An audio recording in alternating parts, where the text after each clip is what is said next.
Marvel, I am the leader of the mutants. Hey! Look who's back for more adventures.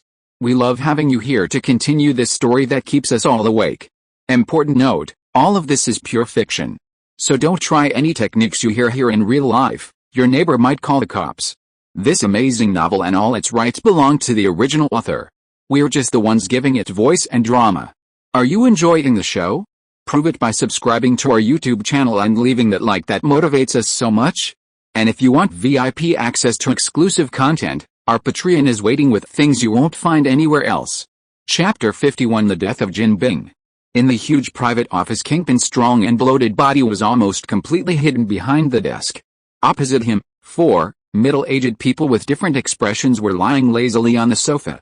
Except for Alexandra, who stayed at the hand headquarters in the island country, Mrs. Gao, Botu, Sao-Anda and Murakami all came to New York. If the enemy you are talking about is the low-level character who used the telescopic stick just now, with all due respect, he is not even qualified to let me do it. Mrs. Gao flicked the ashes of her cigarette, took a deep breath and exhaled the smoke. Or is it that the underground emperor of the United States is so weak that he can't even deal with such a small character? Han han han. Jin Bin's sneer was powerful and deep. He turned the computer on the table to the sofa, where a video that looked like surveillance was playing. I saw the wall on the screen being smashed by a hand. The open 5 fingers accurately grabbed the face of a gun-wielding gang member who was full of panic and could not react. Then the 5 fingers exerted force, and the round head exploded like a watermelon. The remaining people in the room raised their guns and fired at the hole in the wall, but the latter quickly retracted their arms and none of the bullets hit the target. Just as everyone was pouring firepower into the hole in the wall to vent their fear, the only wooden door in the room was kicked open, and then Daredevil rushed in with 2 rifles, sweeping everyone to the ground. 5 hooded people walked into the room after Daredevil. It was easy to tell from their figures that they should be 3 men and 2 women. After one of the women entered the room, she glanced at the camera that was recording. She flicked the gun and fired a bullet, and the picture on the computer instantly fell into darkness. After the video was played, Kingpin turned the computer back to him. His eyes met with Madame Gao's and the 4 others one by one, and then he slowly said, "This is the only one I can find about the other 5 enemies besides Daredevil video. The other party is very cautious. They can always detect and destroy any camera that is turned on. Regarding their true strength, I have many death cases of gang members here. Do you want to see it?" It's useless. Botu straightened up from the sofa and walked to the floor-to-ceiling windows of his private office, overlooking the brightly lit New York City. A masked and tight-fitting man who can only dance with a stick is said by your men to be a demon that haunts the night.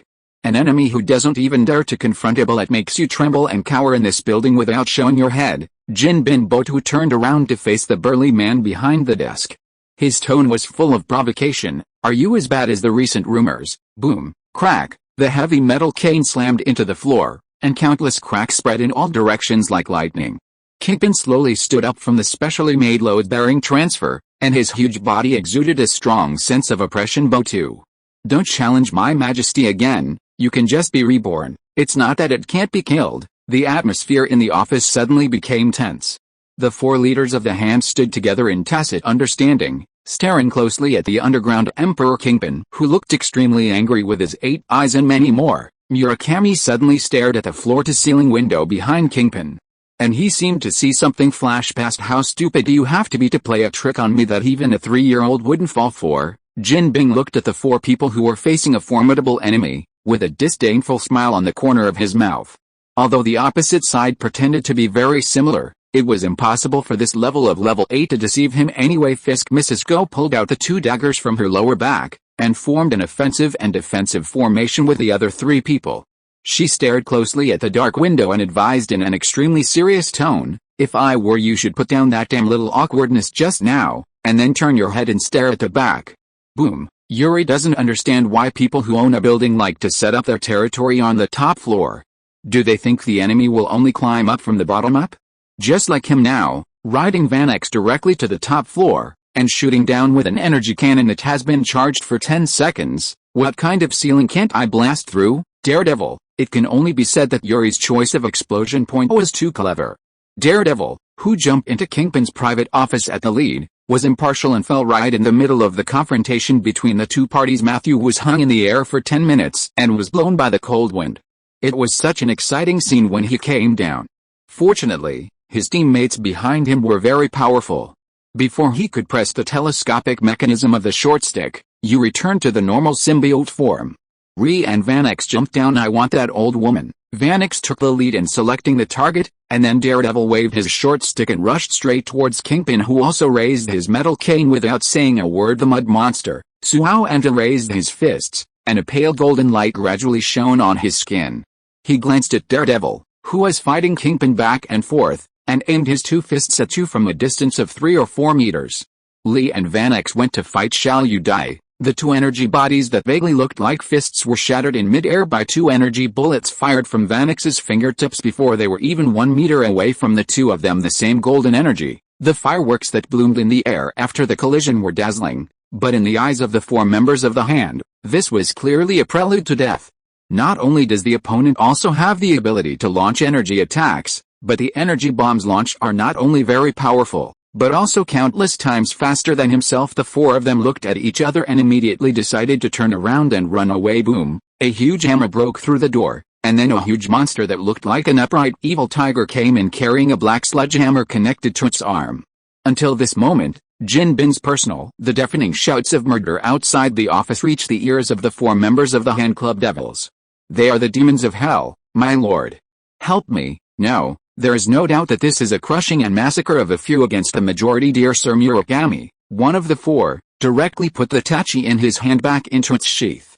He bowed deeply to Yuri, who looked the calmest so far, and said, if you can show your noble hand, the hand will have nothing to do with Jinpin from now on. Fuck Iori Ephemeles. Kingpin punched away Daredevil, who was scurrying around like a mouse, and punched the latter's stomach with his metal cane.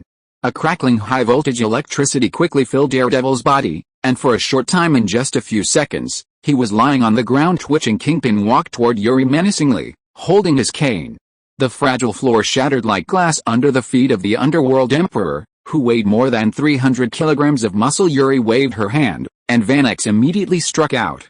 A slender spike pierced Kingpin's shiny head with her fist. Before the other party had time to react, the black spike shortened instantly.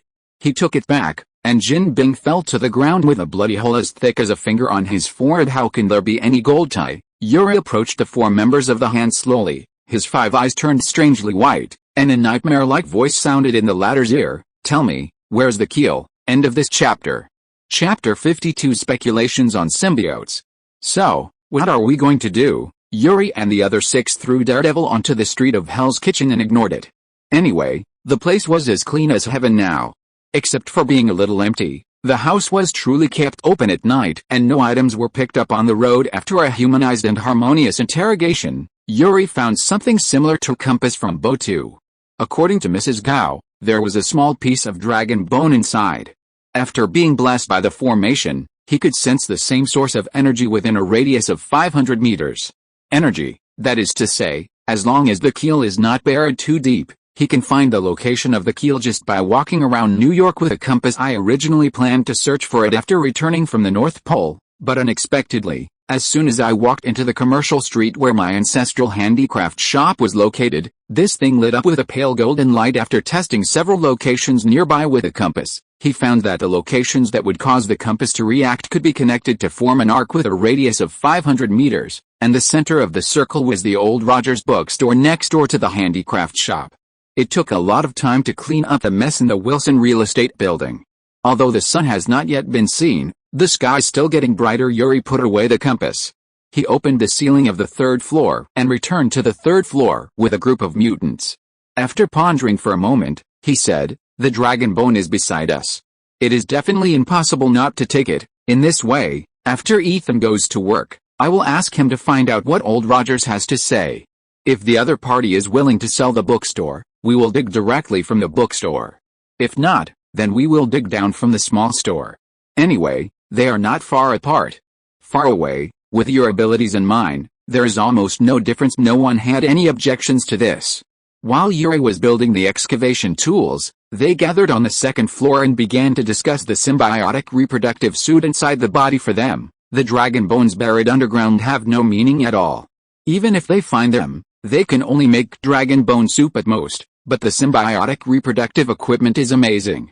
It can directly increase their strength, How to maximize the use of this equipment is a topic of great interest to them. It is worth mentioning that after Yuri erased the soul and consciousness of the symbiote, its weakness and fear of high temperatures and sound also disappeared. Yuri's speculation about this situation is that the soul of the symbiote was born from the Black Death Sword, but the body was created by the Celestials and are. The soul of the symbiote, which is in the same line as the Black Death Sword, inherited the former fear of heat and sound, but the acquired body itself does not have such weaknesses. After a series of operations by the Celestials and Nar, the soul and body of the symbiote were combined together without distinguishing between you and me. As we all know, the body is controlled by the soul. The symbiote combines with a host and changes in countless ways. All kinds of actions are executed by the soul. After the soul is unable to express its will due to fear, the symbiote's body will gradually return to its original form, a pool of non-Newtonian fluid the size of a fist. After Yuri erased the soul consciousness of the symbiote, he found that only after he made physical contact with it, it would integrate into his body as a conditioned reflex. After that, as long as he did not give orders, the symbiote would not do anything. Any reaction, on the contrary, as long as the host itself gives an order, the symbiote can respond immediately. But the actual operation is not as simple as it seems. First of all, you must have the mental power to invade the will of others. Secondly, you must have the ability to find all the souls combined with the body. Thirdly, you must have the means to obliterate the soul and the remaining will. Finally, you must ensure that during the erasure process, it will not harm the symbiote body that is integrated with his soul. All in all, it's hard. After a while, Yuri made all the equipment that might be used later. There are no shovels, hammers and other digging tools. These things are easy to wear and tear. Unless he wraps a layer of magic circle on the outside, he will not be able to dig very deep. Isn't the symbiotic reproductive suit better than these things? Most of what he made were devices for fixing excavation passages. The keel was buried underground at an unknown location. If there was no way to fix the passage, it would be buried underground by the collapsing mudstone layer before digging very deep. Death would be certain. He couldn't die, but he had suffered enough from the painful feeling of being buried underground from the moment he woke up. The discussion on the second floor was still very enthusiastic. Yuri thought not to disturb it for a while, sealed the entire third floor and took out the symbiote that had been peeled off from the little spider a few days ago. The symbiont can not only improve the host's genes and enhance the host's strength, but after merging with the host for a period of time, it can even copy all the host's abilities. This symbiote parasited on the little spider for 2 or 3 days, and even once occupied the magpie's nest, seizing control of Peter's extraordinary body. With such a deep integration, it is thought that even if the little spider had not possessed extraordinary abilities, copy it several times, at least 7 or 8 times. Yuri doesn't like super strength and super agility, but he is very interested in spider sense and electrostatic adsorption. The former can avoid all dangers like a bug, while the latter, although it looks weak, is actually made of flesh and blood. A type that controls electromagnetic force. If it can continue to be developed, it might be able to take off on the spot, and even flip the Earth's magnetic field as easily as Magneto in the X-Men. Whether you can do it or not is one thing, but if you can't even think about it, then you definitely can't do it. Crushing the container, the jet black liquid seeped into Yuri's palm. Within a few breaths, a black and white spider suit covered Yuri. He gently raised his hand to reveal his wrist, and a finger-thick spider silk was like it shot out like a sharp sword. Withdrawing the spider silk, he jumped lightly, flipped half a circle in the air deftly, and firmly attached to the ceiling of the third floor. At this moment, the original gravity of the Earth seemed to be reversed. He released his hands, and he stood headfirst on the ceiling as if standing up from the ground. Listened to influx. With a thought, the adsorption force on the soles of his feet disappeared, and he turned over in the air very naturally, landing firmly on the soles of his feet and standing at the place where he had just jumped. We have super strength, super agility, and electrostatic adsorption, but what about spider sense? While controlling the symbiote to integrate Peter's extraordinary genes into his own body, Yuri opened the seal on the third floor and shouted to the second floor, Vanix. Go upstairs. If the symbiote really copied the spider sense, just find someone to test it on the second floor. Vanix was happily discussing the wonderful applications of symbionts with his compatriots. He was stunned for a moment after hearing Yuri's voice, and accidentally saw the dawn outside the window. Suddenly a confusing blush flew over his face. She touched Kate, who was sitting next to her with a cold face and taking notes in a small book, and said with a little pride in her excitement, "The boss is looking for me, he must want to mate." How about it? Do you want to come together? End of this chapter. Chapter 53 Excavation. Yuri was wearing a black and white spider suit, and the close-fitting symbiote showed off his perfect figure. He blinked a few times with two pure white drop-shaped eye patches. He looked at the stunned Vanix, who was motionless and urged, "Quick, do it." Up. Vanix lay on Yuri's chest, and touched his solid and powerful chest muscles with a finger as white as jade. "I think if you want to play this trick, Kate will be very happy. He told me secretly, unlike me, I will only be obedient." "What are you talking about?" Yuri frowned, and with a wave of his hand, he knocked Vanix to the ground, who was obviously already in puberty. "I just want you to spar with me. Where did you think you were?" After sternly reprimanding the stupid bird who had a problem with his brain, the two finally entered the normal plot. Yuri closed his eyes, shut down his 6 senses and 5 senses, and completely relaxed his perception of the surrounding environment. In the dark, he seemed to have grown a 6th eye, and his special perspective clearly reflected a rapid punch to the throat. SHH.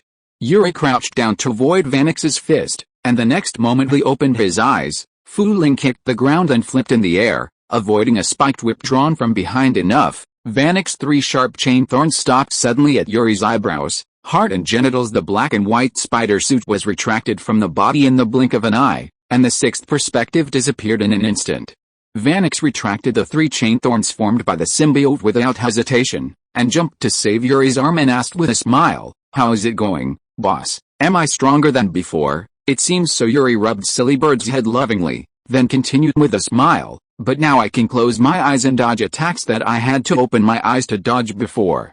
If you look at it this way, you seem to be better than before." "Weaker. I'm sick. As the saying goes, everyone has to die, and goods have to be thrown away when comparing goods. The 5 shacks have indeed become a lot stronger since they woke up, but as the leader of the mutant tribe, Yuri has become even stronger. Not only was he the first to awaken to wisdom, but he also learned to make simple technological and magical tools. He could run 4.5 meters long, heal anyone's injuries, rub energy bombs with his hands, and summon symbionts to reproduce. Pretend. The magical world is waving to him enthusiastically, and Kunlun's holy relic dragon bone has now been stripped off and standing in front of Yuri. If the 5 current shacks can rival 10 of his past selves, then the current Yuri can easily kill 100 of his past selves. "Don't worry about it, silly bird." Yuri pinched Vanix's swollen face and kissed her softly on her lips, which were as warm as agate. Looking at her obviously disappointed look, Yuri thought for a while and comforted, "We all am getting stronger, but I got stronger too fast, and in comparison it seems like you are weaker." "It's a matter of course, Vanix. After all, I am the only leader of the group. No one can catch up with the speed of my evolution." "What did he say?" Yuri looked at Ethan with a regretful face, and he knew the answer without him saying it. Sure enough, Ethan spread his hands and said, "I told old Rogers that we could buy his bookstore at a very high price, but he said it was a breakup gift from a very important person, and he would buy it no matter what. The bookstore won't be sold. Let it go." Yuri stood up from the chair, waved his hands and melted some metal objects on the shelf into a notice board with the words, "Our store is under renovation, temporarily closed." Shaq carried it to the door of the store and put it down. The shopkeepers of several shops opposite saw it and gathered together to discuss. "I don't think it can be driven anymore, so I'm ready to transfer it." "What a great location and location. I can open a funeral store better than him." "That's right. Look how long it's been since he got that name." "Have you seen anyone go in?" Old Rogers, who had just rejected Ethan, slowly approached Yuri's handicraft shop. He looked up at the arrogant sign and raised his hand to knock gently on the glass door. After Shaq came in, Yuri completely sealed the entire shop to prevent the noise caused by digging holes from being heard by pedestrians walking on the street. Old Rogers put his face close to the handmade glass door. There was no one inside, but the vibrations he felt on the soles of his feet were real, one after another, as if someone was digging the ground with a pile driver equipped with a silencer. Just as he was about to knock on the door to ask again, he felt an invisible wave sweep across his brain. His consciousness, which was as strong as gold and stone, was in a trance for a while and then returned to normal. Old Rogers, who was not affected by the effect of expulsion magic at all, narrowed his eyes inexplicably and suddenly sharpened. "Eyes, oh, young master of the Ambrosius family, I know you are not simple at this moment." The first floor of the handicraft shop was indeed empty. Even Ethan was wearing what Yuri called professional attire, the symbiotic reproductive suit. On the first day he mastered the extraordinary power, He was forced into the black-hearted boss by the black-hearted boss. In the pitch-black tunnel, he became an excellent humanoid excavator. The 7 people were very fast. They dug down 1 or 2 meters and stuffed a magic runestone the size of a bottle cap into the passage. The magic engraved on the back could maintain the stability of the passage for a long time to prevent collapse. The runes engraved on the front, this ensures air circulation and provides a certain light source. The underground soil in New York City is extremely rich in content, not to mention soil and various stones. Kate actually dug out a crushed coffin 34 meters underground, and the corpse inside had long been eaten by microorganisms in the soil. Only 1 skeleton remained, and it was almost indistinguishable from the stone coffin fragments scattered around. As the excavation depth increased, the compass found on boat became brighter and brighter, and Yuri could clearly feel the restlessness of one of the parts. Presumably it should be the so-called few keel fragments by the 4 members of the hand. According to the pointer, the 7 people continued to fine-tune the digging direction. Half an hour later, Shaq and Chat shouted at the same time, "We can't dig anymore. Something is blocking the shovel." Transformed by the symbiote, everyone dug up all the soil they could, revealing a huge golden ball under their feet that was crystal clear and looked like glass. This cover seemed to be broken at the touch of a touch, but it was unexpectedly strong and abnormal. After Shaq combined with the symbiote, he was so powerful that he sank. A blow to the Bigfoot did not shake the cover at all, but the reaction force made the Thanos worried that a more violent impact would collapse and destroy the tunnel that everyone had finally dug. Yuri stopped Shaq, who was shouting about a stronger attack. He squatted down, and a golden keel more than a kilometer long was quietly suspended in the transparent cover.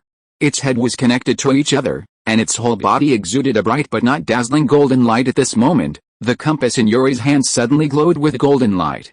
The transparent cover illuminated by this golden light seemed to activate certain functions. An unparalleled suction force acted on Yuri, who stood up in time. Before he could hold in Kate's deep hand, she was sucked into the transparent cover with a squeak sound. End of this chapter. Chapter 54. Yuri Ambrosius. It was like falling into a void universe without gravity. The huge suction force disappeared the moment Yuri entered the transparent cover. He held the compass in his hand tightly and let it float slowly with him toward the huge coiled keel. In order to save the boss, the 6 people outside the cover continued to launch rapid attacks on their feet. Yuri noticed something strange behind him and quickly waved to express that he was safe. Now the golden light emitted by the keel shone on his body, making him feel warm and comfortable. As the distance got closer, this warmth even acted on his own soul. He could feel the soul gradually getting stronger. The speed he used mental energy trains oneself more than 1,000 times closer. Yuri passed through the golden light mist that looked like substance, and firmly hugged the golden finger bone with the traction of the compass. The compass trembled violently, and an obvious bulge appeared on the surface. A golden bone the size of a fingernail broke out of the plate in the next moment, and was firmly attached to an imperceptible damage at the front of the phalange. A dense golden light suddenly lit up, and golden bone gradually grew between the bone and the damaged part, binding them tightly together, and in the blink of an eye, the damaged part returned to its original state. Yuri summoned the symbiote spider suit and attached himself firmly to the smooth jade-like eel. He gave it a few tentative beatings. Based on experience, he believed that the keel was much harder than imagined. I wonder how the hand's dragon bone was removed. The dragon bones coiled together look like a puddle of golden ice cream, and the location of the 2 dragon heads is exactly the center of the ice cream. Yuri walked on the smooth bone surface and soon came to the front of the dragon's head. The dragon's head was huge, and the empty eye sockets alone were as big as the head of a truck. Just when Yuri was about to literally kick his nose into the face, the entire keel under his feet vibrated slightly. The golden light on the dragon's bones dimmed quickly, and they converged into a surging river of light, spiraling up along the winding bone seams, and finally gathered in the 2 empty eye sockets on the dragon's head. The spider sense warned wildly, and from the mysterious 6th perspective, a huge dragon head that seemed to burst the world of the film slowly opened its eyes. The temperature emitted by the golden dragon soul fire is terrifying. Even though the symbiote is no longer afraid of high temperatures, at this temperature, it still has a tendency to melt like ice cream baked by high temperatures. Thanks to the symbiote's blocking of the dragon soul fire, Yuri felt as comfortable as soaking in a hot spring at the moment. He could clearly feel that his soul was eagerly absorbing this pure energy. In just a few breaths, in a short time, the weak soul has more than doubled in strength. Before Yuri could experience it too much, a huge mountain-like consciousness suddenly rushed into his soul. All the protection and attack methods he had arranged before were destroyed in an instant, and the spiritual power that could easily control the will of thousands of people. The force facing this consciousness is like a firefly rushing towards the bright moon inheritor. The test has begun, a bell-like voice exploded in Yuri's mind. After many attempts to exorcise it to no avail, he could only accept the reality that a dragon soul was stuffed into his soul. What is an inheritor? What is the test? The huge dragon soul in his soul seemed to be a fixed program. Faced with Yuri's question, he didn't pay any attention to it and just continued on his own. The first test, soul refining. No. Yuri looked at the golden flames that suddenly spread from the eye sockets of Dragon's soul, and had some bad premonitions in his heart. He is well aware of the influence of this flame on the soul.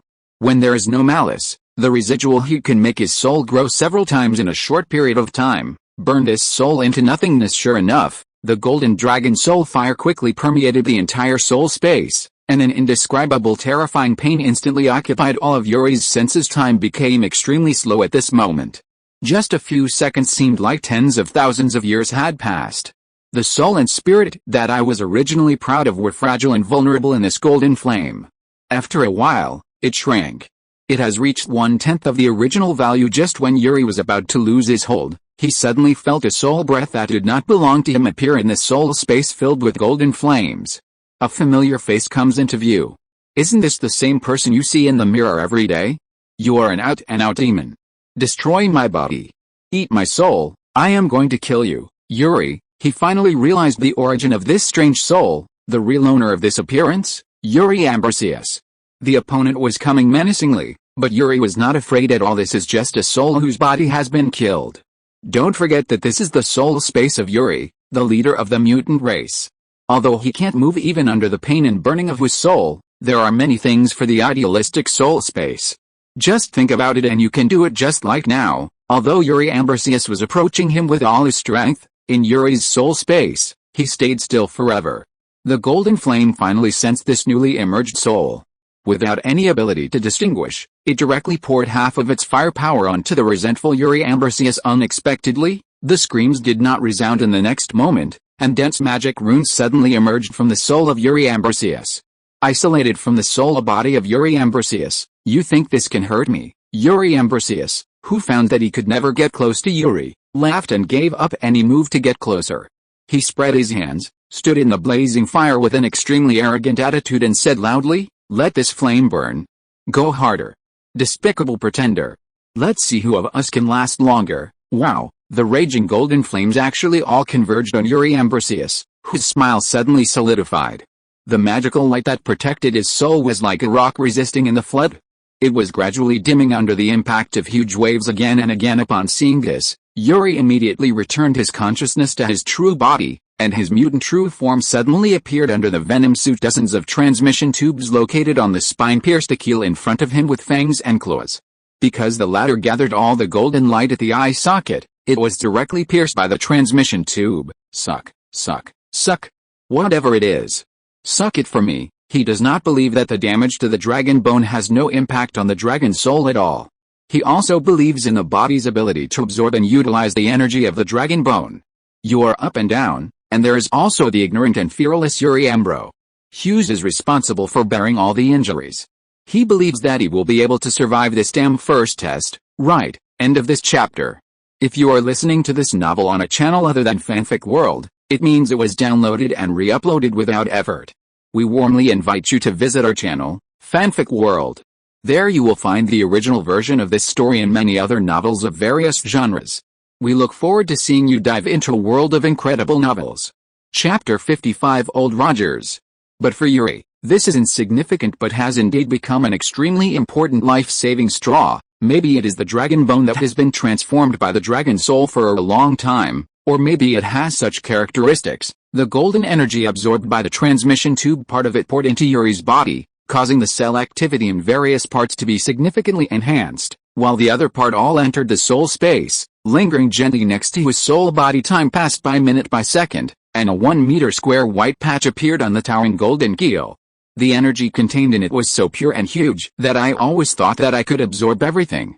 All Yuri had to gradually slow down the speed of absorption. Without him, the body's digestion cannot keep up. At this moment, a horrific scream suddenly sounded in the soul space. Yuri immediately put his consciousness into the soul space, and sent a letter in surprise that the magic shield covering the soul body of Yuri Ambrosius had all disappeared. Gone. The scorching dragon soul fire rushed towards the frightened Yuri Ambrosius like an evil tiger that finally succeeded in catching its prey after 100 attempts. Without protection, he was now. How could a weak ordinary human soul withstand this level of damage? In the blink of an eye, he was burned to death as if he had never appeared before, having lost its main attack target. Dragon soul fire once again aimed at Yuri, who was surrounded by golden energy. The raging fire instantly enveloped all the golden energy connected to it, but the moment the flame came into contact with the golden energy, it as if it had passed some kind of recognition. The sound of wow spread in all directions. Golden energy and dragon soul fire have the same origin. Does it regard me, who is wrapped in golden energy, as the same kind? It was good to no longer be attacked by the dragon soul fire, but Yuri's brows furrowed deeper. When he transformed into human, he didn't just absorb the soul of Yuri Ambrosius, there was also another travelers from Earth. Now the former has been completely burned by the dragon soul fire, but why is the latter still missing? How could a sideline couch allow others to sleep soundly, let alone a traveler who might know everything? Where are you? Where are you? Where are you? He tried hard to recall the scene when Yuri Ambrosius' soul body appeared.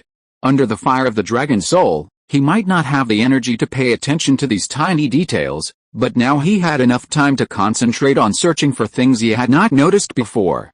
It feels strange. Before the soul body suddenly appeared, the outer wall of my soul space produced some sensations. The moment this idea came up, a voice of tolerance and regret suddenly sounded. Hey, I may be the most unpromising time traveler in history. Not only did I fail to seize the body, I even managed to hide it honestly. Being discovered by you. God wants me to die. I have to die. The golden dragon soul fire instantly broke through Yuri's soul space barrier, and roared back to the place after just a few breaths. I don't know what method the time traveler used, but the dragon soul fire that came back only had the original less than 1/10. This group of golden flames converged in front of Yuri into a miniature dragon body that was many times smaller. It spoke again like a rigid procedure. The second test, dragon soul damage, cannot be carried out. The third test, the dragon soul is damaged and cannot be carried out. The fourth test, the dragon soul is damaged and cannot be carried out. The eighth test, the dragon soul is damaged and cannot be carried out. The ninth test, the dragon soul is damaged and cannot be carried out. Under Yuri's strange and abnormal gaze, the mini dragon soul fell silent as if it was down. The echoes of a series of words it just said were still echoing in the soul space. In this way, a dragon soul, a mutant soul, began. Looking at each other in awkward silence after staring like this for a long time, the mini dragon soul finally turned on and returned to normal. It penetrated into Yuri's soul at an undetectable speed, and the bell-like voice was louder than ever. The test passed. The inheritance begins. Vanix, is the boss really okay? Kate kicked Vanix, who was lying motionless on the ground, and the latter had been keeping this position staring at Yuri on the keel since he was told to stop all offensive actions. I'm not sure, Vanix replied without raising his head. He has been standing in front of the faucet for half a day without moving. Should we try again? Maybe the shield is not as hard as imagined. Tiger exhaled a long breath that was accumulated in his chest and glanced angrily at the two concerned but confused women. He looked up at the winding passage with a slight light coming in, and affirmed very confidently, it's just a corpse that has been dead for who knows how long. The boss will definitely be fine. Pushing, as if in response to Tiger's words, the transparent light mask under his feet did not change. Instead, a lot of dust fell on the channel above his head. I gonna go see. Chat raised his head. His sharp gaze seemed to be able to see the target directly through the layers of obstacles. His symbiote bodysuit transformed into sharp claws, and under the powerful force, he rushed up to the top of the passage as if walking on flat ground. Yuri? Ethan, an old but powerful voice came to the ears of the 5 people standing on the light mask. Ethan, who had just met each other in the morning, took off the symbiotic reproductive suit covering his head, and his face was full of surprise and dissatisfaction. Solution, Old Rogers, what's wrong with this world? Why was the other party able to find the passage hidden under the shop? How did he get in with his decrepit body? Are there so many superpowers in this world? Who is special about Halle? What the hell are you doing on a horse? A fierce fighting sound sounded above the head. Surprisingly, Chat, who was strong and wearing a symbiotic reproductive suit, couldn't end the fight in a short time.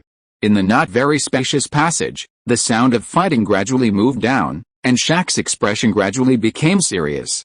He often went to the bookstore next door. He had seen the old Rogers. No matter how he looked at it at the time, he was just an ordinary dying man. Bad old man, but can an ordinary bad old man fight with Chat, who has at least tons of strength, with his bare hands? Shaq said that he had never seen such a person in his long combat career. End of this chapter. Chapter 56 Captain America. Bang! The Stars and Stripes shield with a red 5-star engraved in the center hit the transparent shield heavily. Old Rogers shrank his body into a ball very skillfully, trying his best to let the vibranium shield absorb the damage caused by the fall.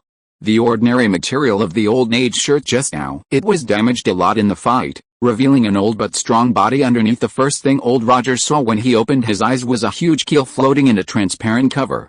Before he could take a closer look, it was tightly tied into a rice dumpling by 7 thick non-Newtonian fluids. Isn't this very strong? Vanix transformed the symbiote's tentacles into sharp cones, and easily cursed in the restraints. The struggling old Rogers left a scar on her face, and bright red blood slowly seeped out along the wound. She said with disdain. Glancing at Chat, he said, "He's just a slightly stronger ordinary person, but you couldn't subdue him immediately. You do not understand." Chat picked up the shield on the ground and put it on his left hand under old Rogers' eyes that seemed to be able to breathe out fire. He clenched his right fist, and the symbiotic reproductive device transformed into exaggerated muscles on his right arm. Countless the taut filamentous fibers suddenly exerted force, and the moment the punch was punched, a small-scale sonic boom was even produced. When Shaq and the other 5 were surprised to see that Chat's left arm, which was not covered by the symbiote, did not move even half an inch under such a powerful blow. First of all, there is no problem with Chat, but the problem lies in that undamaged shield. This shield can absorb all impacts. Old Rogers used it to block most of my attacks. Chat took off the shield from his left hand and threw it to Tiger, who was the best at close combat among the 5 mutants. "We defeated the enemy Old Rogers who wanted to invade the territory. This is the trophy we captured." No comment. Shaq is better at underwater combat, and he is rough-skinned and thick-skinned, so a shield is of little use to him. Kate usually sneaks up from behind and kills with one blow. How can any assassin hold up a shield? Not to mention, with a wave of her wings, she can dodge most attacks, so the shield can only belong to Tiger, who has sharp teeth and claws and is unparalleled in close combat. Wait. I have something to say. With only his head exposed for breathing, Old Rogers watched his beloved shield being tossed around in the hands of other men, not to mention how uncomfortable he felt. When he saw everyone looking at him, he had a look on his face. He said seriously, "Now that you have discovered my hidden strength, children, I will show you my true identity. My name is Steve Rogers. I was born in Brooklyn, New York, USA on July 1918, 7. Just as you think, yes, that is me, the legendary Captain America who died in a plane crash." Old Rogers proudly admitted his identity. After all, he is a character who exists in American history textbooks in the Marvel world. As long as any of the 6 people in front of him have been to kindergarten, they must have heard of the legend of Captain America and may admire them. No, but it will determine whether the opponent will release him and return the shield to him. He is quite confident, right? The 6 people exchanged glances, and in the end, Ethan, who had the deepest relationship with Rogers, said, "I'm from Iraq, and Shaq and the others are not Native Americans. So what exactly do you want to express?" Never mind." Kate waved her hand to interrupt Old Rogers. She looked down at Yuri, who was motionless in the transparent cover, and a cold voice came from her very beautiful mouth. "Stop talking nonsense to him, Tiger. Knock him out." He saw something he shouldn't have seen, and let him decide what to do with it after the boss comes out. No. Old Rogers looked at the strong man walking towards him while moving his wrist, trying his best to avoid the next punch. Looking at the fists getting bigger and bigger in his field of vision, he wailed, "You can't treat me like this." An old man, seeing Old Rogers being knocked down by Tiger's punch, everyone took back the symbiote reproductive suit that restrained him. Chat looked at the crowd and said, "The defense the boss set up in the store has not been broken. He should have come from the bookstore has started to dig down, so you continue to guard here while I go and completely block the passage." Not long after Chat left, Yuri in the transparent cover finally had a new change. A layer of golden light emerged from his body surface, and then Yuri's feet left the keel, and like the ladder, he was suspended directly on the into the huge space inside the cover. Countless twisted but inexplicable runes emerged from the towering dragon bones. They seemed to be alive around Yuri, who was suspended directly in front of the dragon's head, lining up to penetrate into his body one by one. What should we do now? Vanix looked anxious, but the others were not much better. After finishing his business, Chat jumped down from the passage above his head. After seeing the scene in the hood, he said with a serious face, "The boss asked us to set up the arrangements. The tunnel stabilizing device can no longer hold up, and do you feel that your feet seem to be shaking?" Yuri, shrouded in runes, was like an ignited sun. The golden light blooming on his body made it difficult to open one's eyes. Puffs of wet soil slid down the passage with a swishing sound. As a last resort, everyone had to return to the unstable place and try to strengthen the stability of the passage if the boss wasn't still down there. "I really thought you were going to abandon me." Because Ethan had not yet fully adapted to his extraordinary abilities, he was left by Shaq and the other 5 to watch the Old Rogers in a coma, but he did not notice that a handful of dirt hit the Old Rogers on the head, and the latter his eyes calmly opened a small slit. After confirming that only Ethan was left on the cover, Old Rogers suddenly raised his hand to pat the dirt off his hair, and raised his hands towards Ethan, who quickly covered his whole body with a symbiote reproductive suit. "Hey, buddy, don't be nervous. I don't want to fight now." He glanced at the bright human-shaped ball of light in the hood, and the dazzling golden light made him squint his eyes at this moment. The vibrating frequency of the transparent cover under the 2 people's feet suddenly increased without warning. The experienced Old Rogers quickly stabilized his figure, while Ethan, who had just entered the extraordinary realm, slipped and fell directly on the ground. "What's going on now, Ethan?" Old Rogers pulled Ethan up in a friendly manner. He knew that the 5 Shaqs had definitely not gone far. With such a commotion, the other party might come back to check soon. To be honest, without the vibranium shield to resist the opponent's attack, he was really unsure about that group of people. "Join if you can't beat it." Old Rogers was prepared to win the trust of Ethan, who seemed to be the most ignorant, in the shortest possible time. Even if he couldn't get any benefits, it would still be good if the other party could pull him out of this bottomless passage before leaving. He has been sleeping under the ice in the Arctic for 70 years, and he does not want to sleep under the ground in New York for another 80 or years. Thinking of this, he, who is always serious, asked jokingly, "Could it be that we encountered a rare earthquake hundreds of meters underground?" What he didn't expect was that Ethan actually said with a serious face, "I'm afraid it's true." End of this chapter. Chapter 57, Go NV. After the dragon soul entered the body and the inheritance began, Yuri entered a dreamlike world. Here he can only watch and listen. He cannot speak or have any influence. It is like watching an immersive 3D movie. There are many protagonists in this movie, and they all have different shapes and abilities. Dragon. Yuri watched their birth, growth, and death, passively accepting the infusion of countless knowledge. He saw countless dragons wandering in the endless void, taking the hot stars as their food. He saw dragons and phoenixes wrestling together, and the aftermath of the battle made the void tremble and tear apart. He saw countless giant dragons tearing themselves apart. Sacrifice with soul and body, all the power gathered in one, tearing apart the universe while smashing the same majestic phoenix into nothingness. He saw the majestic divine dragons entering the once bustling dragon realm alone, wailing and circling again and again with their scarred dragon bodies. He saw the weakness of the divine dragons, the decline of the dragon realm, and the vastness of the past. The dragon world has shrunk to only enough space for the dragon to move around. He watched a group of yellow people in thick clothes enter the dragon realm with Yao Lao on their backs and shouted Kunlun, and watched them worship the dragon and multiply in Kunlun. He looked at the majestic dragon roaring and separating his own flesh and blood. The former rushed out of Kunlun and buried in the barren land, while the latter stayed in Kunlun to maintain the stability of the small world. Countless runes were running rampant in Yuri's body. Some of them penetrated into the flesh and blood and disappeared. Some entered the soul space, but the most penetrated into the seed in his body. The water drop-shaped seeds were like it is slowly inflating like an inflated balloon, with a vague tendency to transform into a sphere as the inheritance continued. The various superpowers from the Eternals that once flowed on his body were forced to move out of the way under the force of the golden runes, and then were kneaded like dough under the influence of the golden energy. It turned into the same crooked but mysterious golden rune, and penetrated into the seed that had become a round ball at the same time. Outside the transparent cover, the simple stabilizer made by Yuri has completely lost its function. In order to ensure that the passage will not collapse, the 6 Shaqs are each responsible for 1/6 of the passage, controlling the symbiotic reproductive suit to forcefully push open the soil that is constantly being squeezed into the passage. It's the cover. Even though Old Rogers was experienced, He couldn't stand on the transparent cover that was shaking more and more frequently. He lay on the ground, resisting the nausea caused by the violent shaking in his body, and he felt something. The cover is probably about to fall apart. Shaq. I thought your name was Shaq, he shouted above his head. I don't know what you guys are planning here, but now there is a very serious problem in front of us.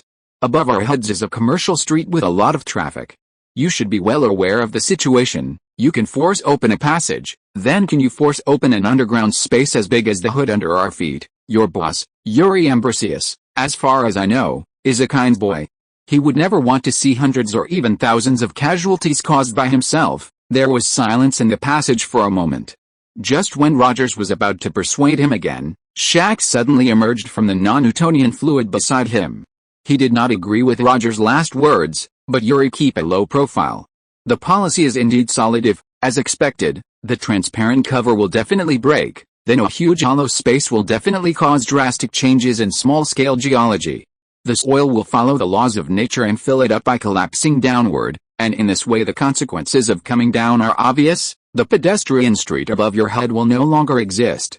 After thinking for a while, Shaq asked, what are you going to do? There is no good way. Old Rogers stood up tremblingly while holding on to the wall. He glanced at Yuri, who was as dazzling as the sun in the hood, and said, this is a natural disaster caused by man-made disasters. We can't do anything about the collapse of the ground. The only thing we can do now is minimize casualties as much as possible. He raised his head, his eyes full of seriousness. Let me go up. I have experience in directing the evacuation of crowds. Shaq looked at him for a moment, then silently formed a hand to lift Rogers up. As they slowly ascended, the former suddenly asked, what's the specific method? It's simple. Old Rogers was inexplicably confident. I found the police and told them my identity. In this country, no one will reject Captain America. Haha. Shaq glanced at the old man, who seemed to have a problem in his mind. Although I don't know why you are so confident, I still want to remind you that the Captain America in people's minds has died in a plane crash, and he was still a human being.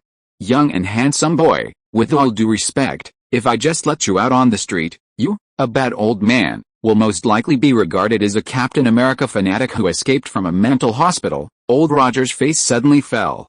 He suddenly thought that he had been anonymous for more than 70 years, and no one would know an old Captain America. However, he just did nothing and watched the pedestrian street. Were hundreds of ordinary people brought to sleep in the dirt by the collapsed ground?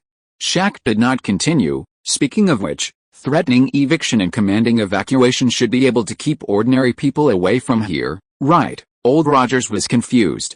He saw a trace of reminiscence on Shaq's face, as if he was recalling his glorious days. Just listen to this burly man murmur, if it is to threaten and expel, I think the five of us are more experienced than anyone else. What are you going to do? Shaq looked at the old Rogers who asked this question and gave a smirk, then suddenly raised his head and shouted to the top of the passage, Tiger, take my place to maintain the passage stability. Don't share too much with Ethan at the top. I have to go to the ground for this kind boy, the boss. Oh, Shaq. Tiger passed Shaq's words to the above people and took over Shaq's task. He glanced at the old Rogers who was being held up by his big black hands, and rubbed his index finger and thumb maliciously. Secretly arranging bosses is extremely difficult. Sinful behavior. I can pretend that I didn't hear anything just now, but, meals and drinks for a week. The corner of Shaq's mouth twitched a few times, and he said like a dead pig not afraid of boiling water. This sentence was originally said by this old man. I just repeated it. That's all. You can decide whether it is right or not. Make a deal. Having just got a shield and a week's worth of food for free, Tiger felt that today was simply wonderful, and he took the initiative to welcome every good thing. Out of curiosity, he still asked more. Can you tell me? What are you going to do on the ground? After all, I want to show my true identity openly and with all my teeth and claws, scare away all the ordinary people on the commercial street. Shaq glanced at Tiger, whose smile suddenly froze, and through the old Rogers, who was holding up his giant hand, at him. This is to avoid casualties and to keep a low profile for the boss. It is a serious matter. Tiger looked at old Rogers in his hand. He was staring at his right hand with bright eyes. He followed the latter's gaze and suddenly felt that the shield in his hand no longer smelled good at all. Shaq turned into a tentacle monster, and quickly rushed to the top of the passage, and an extremely arrogant voice sounded in the passage, Go Envy. End of this chapter. Chapter 58. Threatening to expel. Now although the vibration frequency of the transparent cover is very high, The amplitude is not too large. After being weakened by the mud layer hundreds of meters deep, basically no vibration can be felt on the ground. The commercial street was still full of people coming and going, and no one could realize that a huge disaster that could swallow the lives of hundreds or thousands of people was slowly brewing beneath their feet. Shaq returned to the first floor of the shop from the hole in the ground. He originally planned to show the prototype here, but then he thought, wouldn't this expose some problems in the handicraft shop?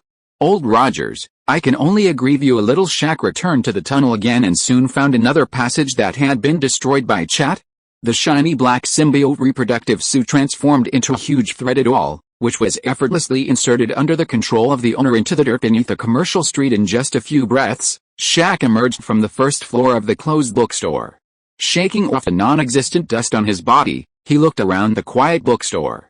Through the glass, he happened to see a person. The young couple who are passionate about you and me are walking on the street hugging each other. Dare to show affection in front of me. The endless grievance and jealousy were like a torpedo thrown into the deep sea.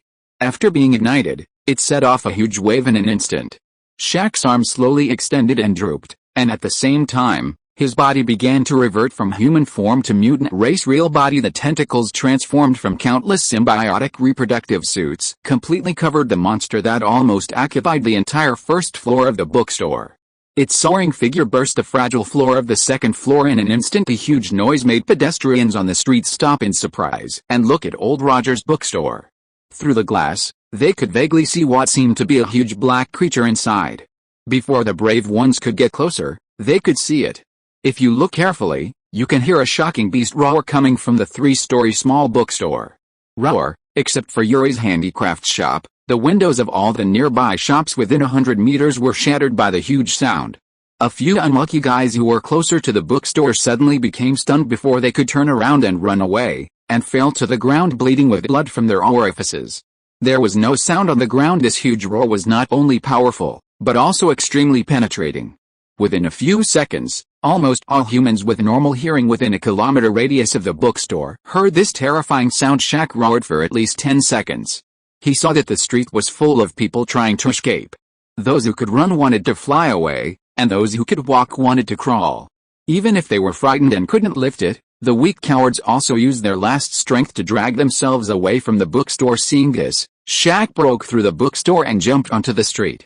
His terrifying huge body and dangerous and strange black tentacles looked like a world-destroying demon escaping from hell under the sunlight. Shaq unreservedly released his apex predator aura, and at the same time controlled the symbiote reproductive suit to transform into countless tentacles, and rolled up all the ordinary people who were paralyzed on the ground and lost the ability to move, just picking up corpses and chasing people away. In a short time, Shaq turned into a terrifying monster with 180 black tentacles surging around the body, with a human being tied to the end of each tentacle in order to achieve a better expulsion effect. When Shaq saw an unoccupied car along the way, he rolled it up with his symbiote tentacles.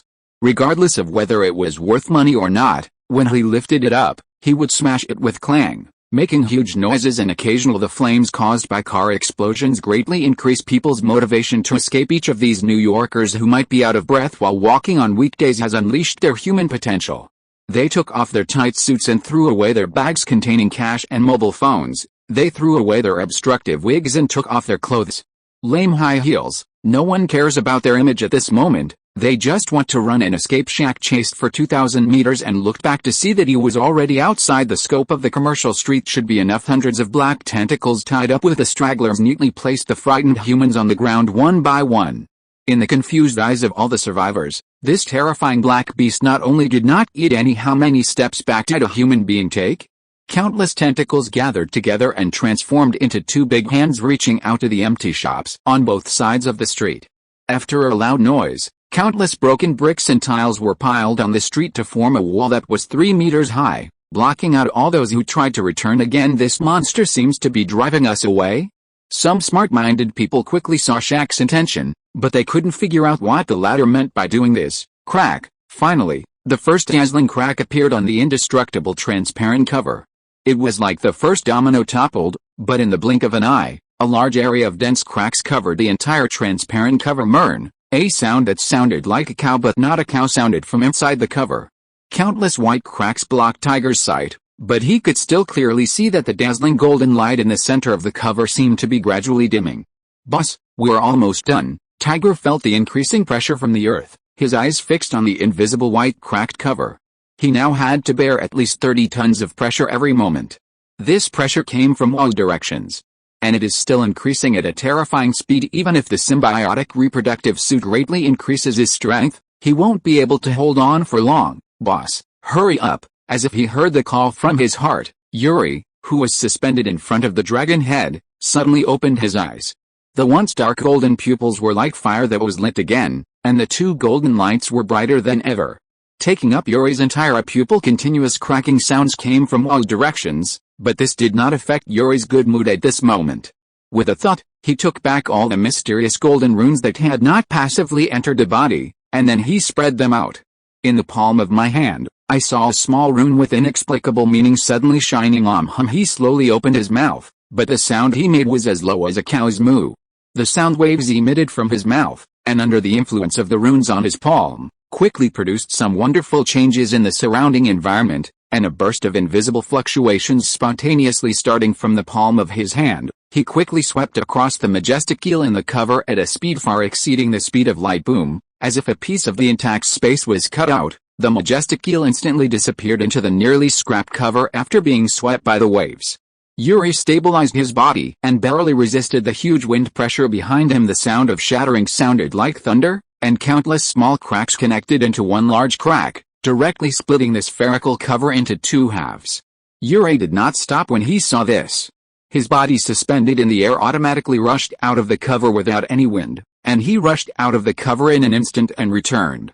In the passage, boss, the old Rogers and Tiger's hands saw Yuri, and extended his hand to say hello in a friendly manner, but Yuri just looked at the channel that kept sinking and said, "Let's go." End of this chapter.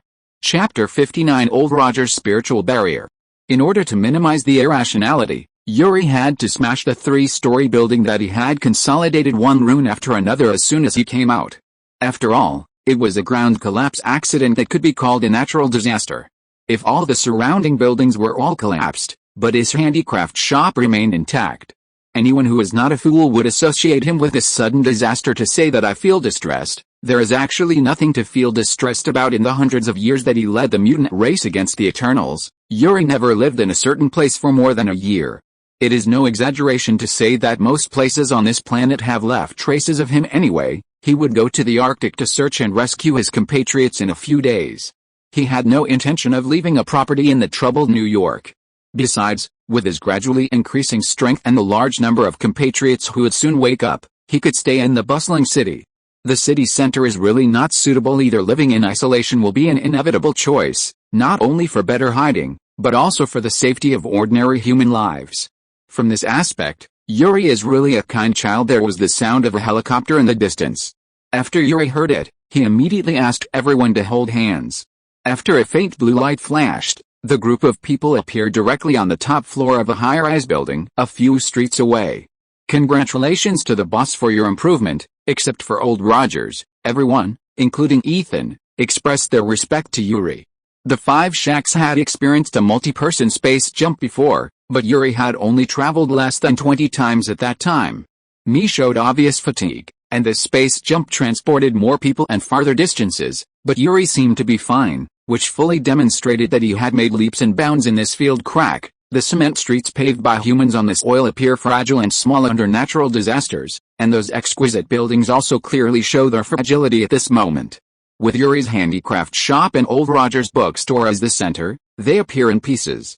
The earth collapsed, and the hard reinforced concrete was crushed into dregs like tofu under the pressure of the soil and buried deep in the ground. Dozens of helicopters hovered over the former commercial street, and Yuri could clearly see the frantic looks of the reporters. The ordinary people who were expelled from the commercial street by Shaq's threats were stunned to see what was happening right in front of them. Get rid of all the impossible. Even if the rest seems impossible, it is the only possibility. That monster is here to save people. The belated police and troops quickly blocked the scene.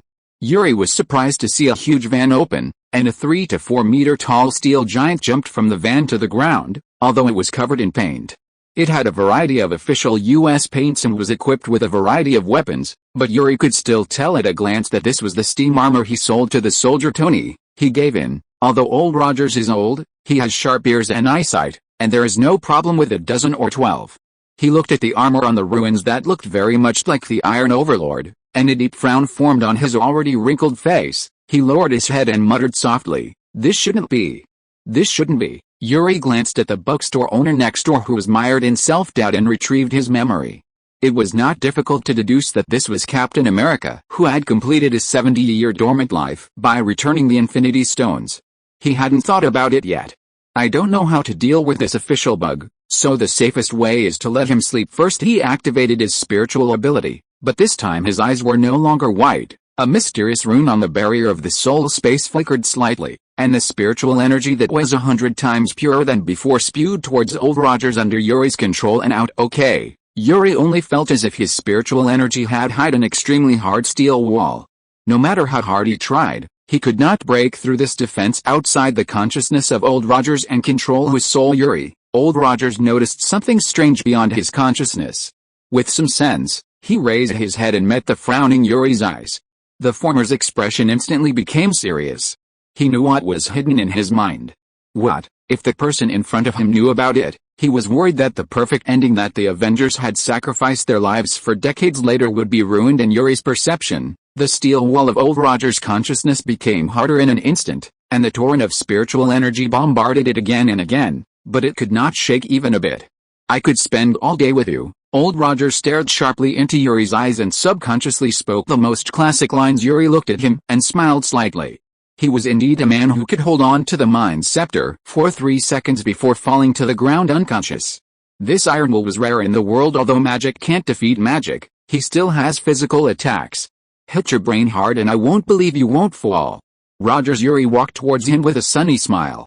In the latter's slightly fearful eyes, he teleported directly behind him and hit the old Captain America with a fist on the back of the head, who had no time to turn his head. Seeing that the other party fell to the ground neatly and fell into coma, he put away his hand and said with a smile, "You can spend a whole day with others because the difference in strength is not big. Without the shield, you can't stand my fist at all, boss." "Where will we stay next?" Shaq, who had just vented his emotions, seemed to be in a very good mood. He took the initiative to pick up the Old Rogers who was lying on the ground. Looking at Yuri, whose breath was becoming more and more unpredictable, he said, "You can't carry this old guy all the time." How's my house?" Ethan thought about the house he rented on the street, and suddenly felt a little uncertain. If it hadn't been destroyed by the accident, we could live there, although it might be a little crowded. Jingle bell. Yuri took out a vibrating mobile phone from the black ball. Thanks to Fasta's superb scientific research technology, this delicate but fragile man-made product has survived one disaster after another. He looked at the name on the caller ID, he showed his mobile phone in front of everyone, smiled and pressed the button. "Tony, you are here to provide me with temporary housing, right?" Tony on the other end of the phone seemed inexplicably excited. He was sitting on the leather sofa in the seaside villa at the moment, watching the urgent news on the TV with relish. Jarvis thoughtfully projected a before and after comparison of the ruins. The location of Yuri's handicraft shop was also specially marked. Tony drank the red wine in a hearty sip.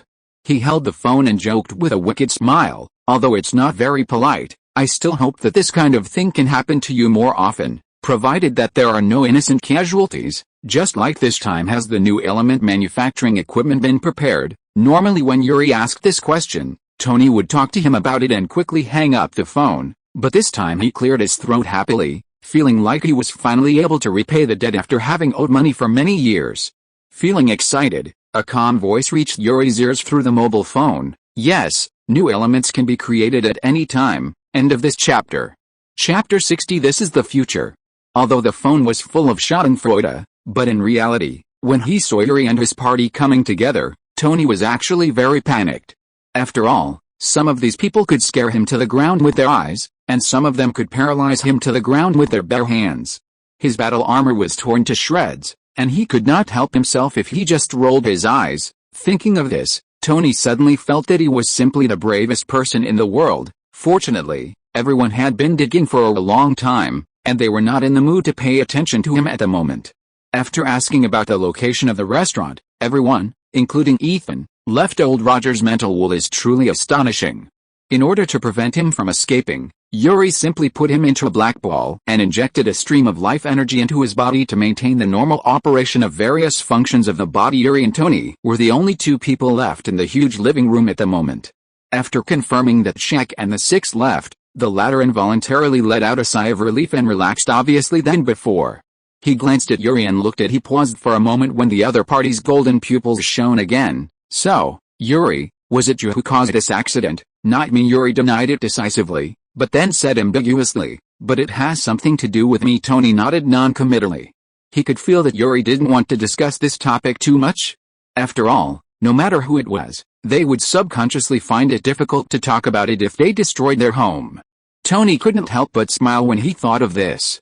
Twice he picked up the wine glass to cover the raised corners of his mouth, and complained secretly in his heart, he is so shameless, he is your savior who has saved you several times, how can you not help but laugh at him? Are you thirsty, Tony? Of course Yuri saw Tony's uncontrollable smile, but he was not embarrassed at all. After all, besides Hulk, Tony was the best at demolishing homes. I didn't come here to watch you drink. Oh, Tony put down his wine glass and stood up from the sofa very simply. He waved to Yuri and said as he walked, thank you for the reminder. Then please come with me, Mr. Ambrosius, let's go together. Rise up and witness the birth of a new element. The two walked around the villa and finally came to the underground laboratory under the parking lot. As you can see, it's really not easy to make that new element. Tony took Yuri around the huge ring-shaped electromagnetic accelerator, and carefully introduced the role of each component and the overall effect in detail. To put it simply, we need to use this electromagnetic accelerator to make two known elements collide. If Jarvis's calculations are not wrong, we can get what we want in 15 seconds, but this is not over yet. The element is really stable, but it's still pretty cranky before exporting. See this? A beautiful prism. Tony wore gloves and carefully placed the crystal clear triangular prism where it should be. In the last step, we need this beautiful little thing to introduce the new elements from the collision into my reactor in the form of a laser. Yuri remembered every detail of what Tony said in his mind, and at the same time mobilized his superpowers to build a full-scale model in the soul space for simulation. He scanned all the equipment here as soon as he entered the underground laboratory. So the models used for simulation cannot be said to be little different, they can only be said to be exactly the same. Tony ignored Yuri, who was standing there as if in a daze. He took the instrument and went around the machine to check it carefully. Although the results simulated by Jarvis were realistic and foolproof, there is nothing wrong with being more cautious, right? Well, he didn't want to be slapped in the face at the speed of light. After laughing at Yuri 10 seconds later, Yuri's consciousness returned to reality from the soul space with great satisfaction.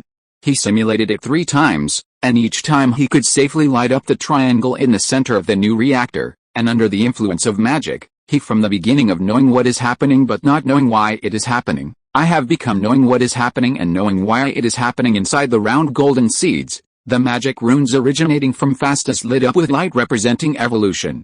Yuri? Are you okay? After Tony checked the data of the device, he found that Yuri still kept his original movements without moving. His dull expression and flashing golden pupils looked like there was a short circuit in the robot.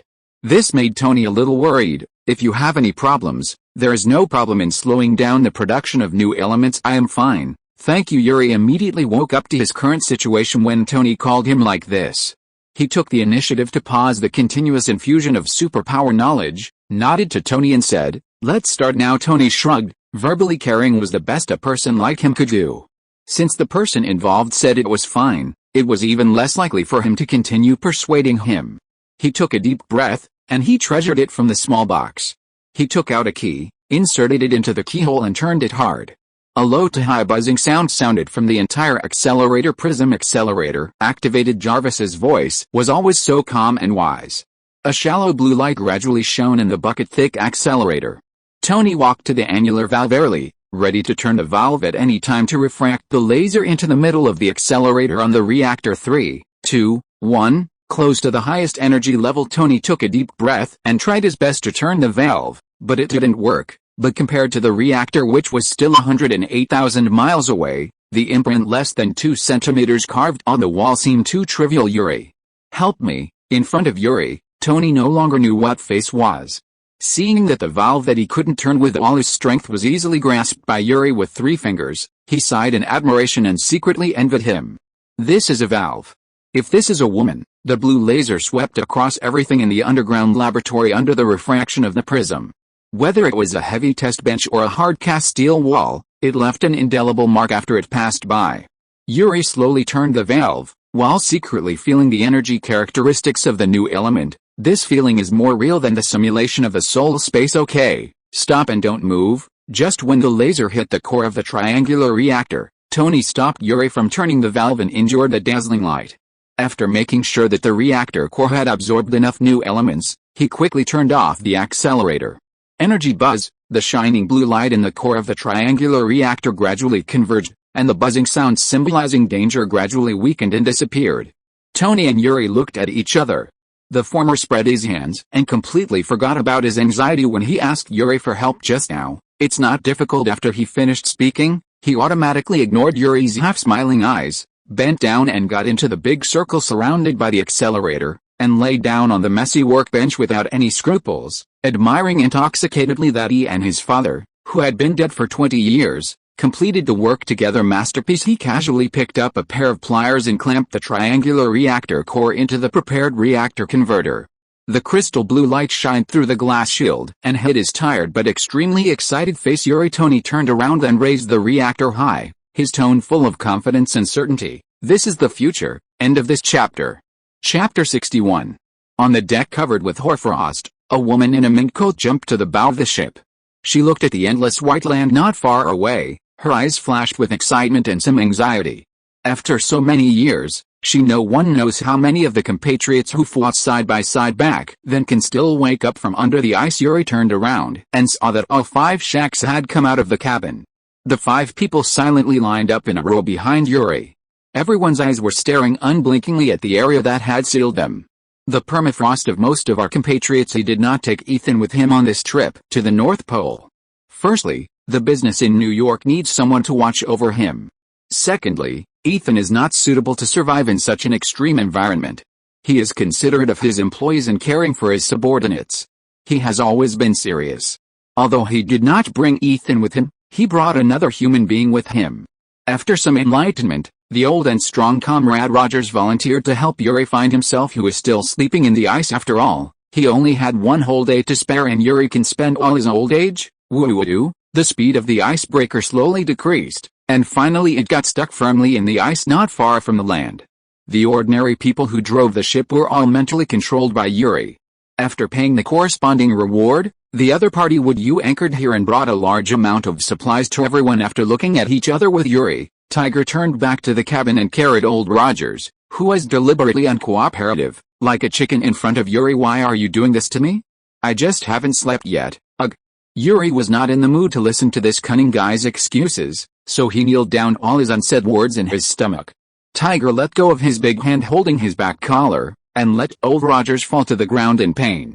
Struggling while holding her belly. Stop playing tricks on me, old man. Yuri squatted in front of old Rogers, who was wearing a mask of pain, gently patted his old face that was twitching from pain, and threatened, the things in your head may be useful, but they are not necessary for me.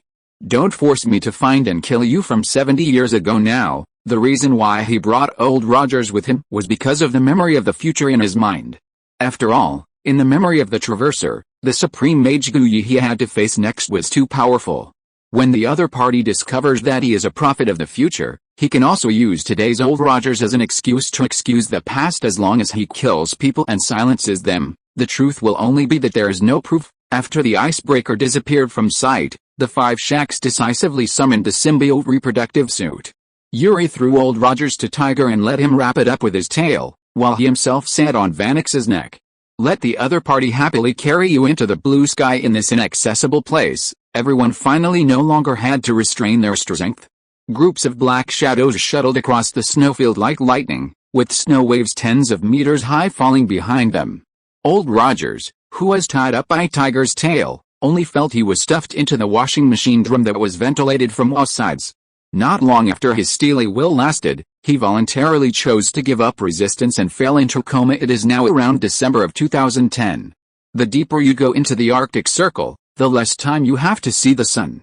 Yuri and his party have been traveling for 2 full days, and until now they have not seen a trace of the sun at all. Under Yuri's instructions, Vanix hovered in the air for several times before landing on the ground. This place was very close to the center of the Arctic Circle. The outside temperature was already below -degrees. Old Rogers had been taken into the black ball space. Even superhumans injected with serum are not suitable to survive in such a harsh environment. The four shacks quickly arrived in front of Yuri. People flying in the sky are generally faster than running on the ground. There is no way around it. Yuri jumped off Vanix's neck. He released his life energy. He closed his eyes and tried to sense it, but was blocked by an inexplicable wave. He knew that this was Fastus's attempt to prevent him from being sealed. The mutant race was discovered and set up an isolation formation. Although his technological level had made a qualitative leap not long ago, it was still not enough to confront this senior who had practiced both science and magic for tens of thousands of years. Helpless, he had no choice but to use the stupidest method, digging 3 feet into the ground plus carpet search. If nothing else happens, there are our compatriots here. Let's set up camp here. We will always encounter some difficulties the first time. Isn't it? The perennial frozen soil is extremely hard. Even for mutants equipped with symbiotic reproductive equipment, it is not easy to dig and mine on it. Everyone walked around and selected a naturally formed underground ice cave as a temporary camp resettlement site. After building the residence, Yuri sensed the faint breath of life of his compatriots more carefully, and after circled a few general ranges for Shaq and the Five, he began to understand and develop what he had recently acquired by himself. The first is the Dragon Inheritance, which is different from the memory of the Traveler. The keel under the shop is not the remains left by the Kunlun beast Shaliao when he passed away, just an incarnation that took the initiative to stay. He divides his inheritance into 2 parts. One part is about the practice of Qi, which is preserved by the flesh and blood Sholao and taught to the enlightened creatures living in Kunlun, and uses the power to guard that small world. One part is about the practice of patterns, which is inscribed on the bones by the dragon god and is personally kept and sealed, waiting for the destined person to pass it on. There is nothing much to say about the inheritance of Qi. The more powerful one is like Fahey, who punches a mighty dragon and palms a powerful magic spell. The rubbish one is like the contemporary Iron Fist Danny. He can only hold it for a long time if he is not acclimatized. Let Qi cover the entire fist. The inheritance limit of patterns is much higher than that of Qi, but it is also much more difficult to get started than Qi. To put it simply, it is to use energy to condense into special patterns to induce external energy to achieve attack, defense and other purposes of Qi. And when are compared to 2 games, then Shalao's inheritance is actually to distribute the operation rights of the game characters. All inheritors can play freely in the programs it formulates, but never it is possible to really master this game, and Yuri's inheritance is the code of the entire game, which he can modify at will, because he is the one who made the program. Although the authority is very large, Yuri feels that he may not be able to use it at all in his lifetime. It is not that he has no ambition, but the previous authority holder, Dragon God, has left too many legacies. Countless patterns are waiting for him in the seed and soul space. These patterns are similar to the patterns that appear on the Eternals' bodies when they activate their superpowers, but the former is more streamlined, more efficient, and more stable than the latter. It's also safer, but at the same time, it's also harder to master on the basis of having the super runes of the Eternals. It took Yuri so many days to master the 3 runes of healing, repair and storage. But this also aroused his fighting spirit. You must master all the patterns left by Shenlong in your lifetime. Pursue reading. End of this chapter. If you are listening to this novel on a channel other than Fanfic World, it means it was downloaded and re-uploaded without effort. We warmly invite you to visit our channel, Fanfic World. There you will find the original version of this story and many other novels of various genres. We look forward to seeing you dive into a world of incredible novels. Chapter 62. From now on, call me leader. The lives of the 5 shacks are extremely monotonous. They either smash ice cubes, dig icebergs or eat and rest every day, but no one complains about this. Kate and Vanix are doing this for their compatriots who are sealed under the ice. Shaq, Chad and Tiger are here for a happy sexual life in the future. During this period, Yuri tried to pass on the pattern practice method to them, but without exception, the 5 of them had no talent in this area.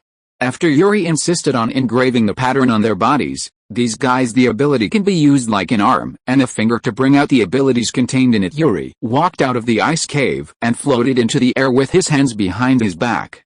The energy gained from absorbing the dragon bone not only strengthened his soul and body, but also gave him the ability to fly unknowingly. The feeling of floating in the sky was different from that on the ground. When standing, the latter puts all the weight of the body on the soles of the feet, while the former puts the force on the entire body evenly. He flew to the excavation site of the 5 shacks. The palm of Vanix, who had been busy for a long time, was flashing with golden light. She patted the rune on her palm with her backhand on her head, and a gentle golden light flashed. However, both physical and mental fatigue disappeared in an instant. You will be good players, but you will never become game developers. Looking at the skilled looks of several people, it was obvious that they had done this many times. Yuri sighed softly. Guys without any imagination and creativity, how can I rest assured that the important task of reviving the ethnic group has been handed over to you? It's in your hands, boss. When the 5 people noticed Yuri above their heads, they all stopped what they were doing. They stared at Yuri floating in the sky with bright eyes. Everyone except Vanix hoped that he could master the secret of flying soon, and then use the transfer tube to copy and paste this ability onto himself. Isn't it just a little painful? Anyway, as long as I don't let myself realize it, it's worth it to fly. Yuri landed on the bumpy frozen soil, spread out his hands and poured the energy in his body into the ground at his feet without reservation. He had repeated this operation many times before, but every time he could not really touch it. Compatriots under the seal, awaken them, but this time is different. He has mastered a new pattern, detonation. The golden energy is combined with every inch of soil. Starting from Yuri, the frozen soil with a radius of 300 meters will be smeared with a layer of gold. The 5 shacks looked at each other, and they were keenly aware of the huge danger under their feet. Brewing in a piece of land, the energy continued to penetrate deep into the ground, and finally came into contact with a solid seal under the permafrost. Before the energy in Yuri's body was exhausted, Yuri controlled the output of energy with one hand, and the other hand slowly outlined and painted complex stripes in the void. As the syllables of unknown meaning in his mouth rippled, these stripes of nothingness gradually emerged. As the last syllable was uttered, the entire stripe suddenly glowed with golden light. It was thrown into the 300-meter golden frozen soil by Yuri as if it were an entity, and then violent tremors came from the ground beneath his feet. Back as far as you can. Yuri's face turned pale. In order to see the seal once and for all, he was really about to squeeze it dry. Vanix turned into a giant bird and picked him up in one bite and threw him to his neck. Then he flapped his wings and took him with him. Yuri chased after Shaq and others who had already ran 800 meters away. Boss, look how fast they run each one. I am the only one who remembers to take you with me. Vanix obviously didn't chase with all her strength. She condensed a recovery dragon pattern and hit Yuri. Seeing that the latter's aura gradually stabilized, she took the credit and said, "It's just the 2 of us mating tonight, okay? Don't have any negative feelings." Silly cat bang. Before Yuri could say anything, he was crushed in his stomach by the hundreds of meters of frozen soil that exploded behind him and the unparalleled shock wave. The aftermath of the explosion tore apart the bones like bones. Nearly 1,000 meters of Arctic land. The moment before he was affected, Vanix turned over and used the 2 large wings transformed from the symbiote reproductive suit to protect Yuri, who had not fully recovered. Then, he and the 4 shacks who were running desperately on the ground were killed behind him. The airwaves flew far away. I don't know how many icebergs were smashed. Yuri, who was protected by Vanix, not only did not suffer any harm, but he felt the softness of the silly bird carefully in the shocks. I don't know how far she was blown away, but Vanix finally stabilized her figure in the gradually weakening airwaves. She retained the 2 wings behind her and returned to human form. She hugged Yuri, who was still a little pale, and staggered. The ground fell to the ground. Cough cough cough. Yuri looked at the stupid bird who was holding Bingshan and coughing up blood immediately after letting go of him. While injecting the healing and recovery dragon patterns he had just sketched into her body, he took the opportunity to rub Vanix with pity. C's little Hutchak, Chad and Tiger obeyed his words and were brave enough to die out of loyalty to their leader. Kate's obedience to him was a sign of surrender to the strong, and the one in front of him looked stupid. In fact, the stupid bird, who is not very smart, really cares about him. Boss, I'm fine. Vanix rubbed the warm hand on top of her head affectionately, lowered her head and wiped away the blood from the corner of her mouth without leaving a trace. The 2 dragon marks were gone, and the injured body had recovered to some extent. She held you in her arms. With his arms in his hand, he looked around and soon saw the 4 shacks rushing towards this direction. Congratulations to the boss for improving your strength again. The 4 shacks all have wounds that are recovering rapidly, but everyone, including Yuri, cares about these. The large cracks that appeared out of thin air in the distance are still expanding outwards, and countless people are covered in ice and snow. The icebergs were swallowed by the mouth of the earth. It's a bit too much to play. Seeing this large crack stretching for several kilometers, Yuri couldn't help but twitch the corner of his mouth. After he learned how to detonate, he thought about using it to blow up the frozen oil on the seal to get closer. Observing the seal from a distance and finding a way to crack it, he really didn't expect such a big hole to be blown out. The matter has come to this point, it is useless to say more. Yuri found a flat place to sit down. Slowly recovering his energy while waiting for all the oil above the seal to fall, Kate glanced at the stupid bird who was leaning close to Yuri but had not been driven away. A trace of envy and annoyance flashed in her eyes. In her impression, Yuri was always powerful and invincible, but she forgot how powerful he was. There will also be a day when the mage loses blue. It's over. I'm afraid I have to sleep alone tonight. The dragon pattern is indeed powerful. In the past, even the energy gathering array would take half a day to restore energy.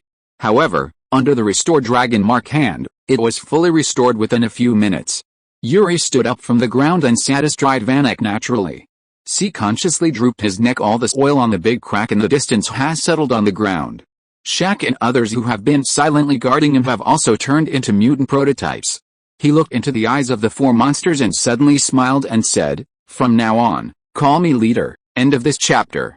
Chapter 63 Mutant Race, Breaking the Seal. The mutant race is a race with a certain social structure. Leader is not a title that can be called casually. When they first broke out of the ice in Alaska, the five Shaqs called him Master. This was because they were the leader's soldiers, so they were killed by the Eternals together with Yuri, who is not yet enlightened. Seal. After taking them into the handicraft shop, Yuri asked them to call themselves boss because he wanted everyone to quickly integrate into human society and learn human language and habits. But now, he has abilities that are countless times more powerful than before, has insights that are decades beyond reality or even jumps directly out of reality, and has unimaginable ambition and courage. With his help, his compatriots are about to break out of the ice and see the light of day again. The power will become stronger as time goes by. The leader of this group must be him. Leader. 5 uniform voices were sonorous and powerful, and an invisible aura burst out from Yuri. After so many years, someone finally called me leader again. Blue times. The 4 of Shaq were running on the ground, and Vanek was flying in the sky holding Yuri.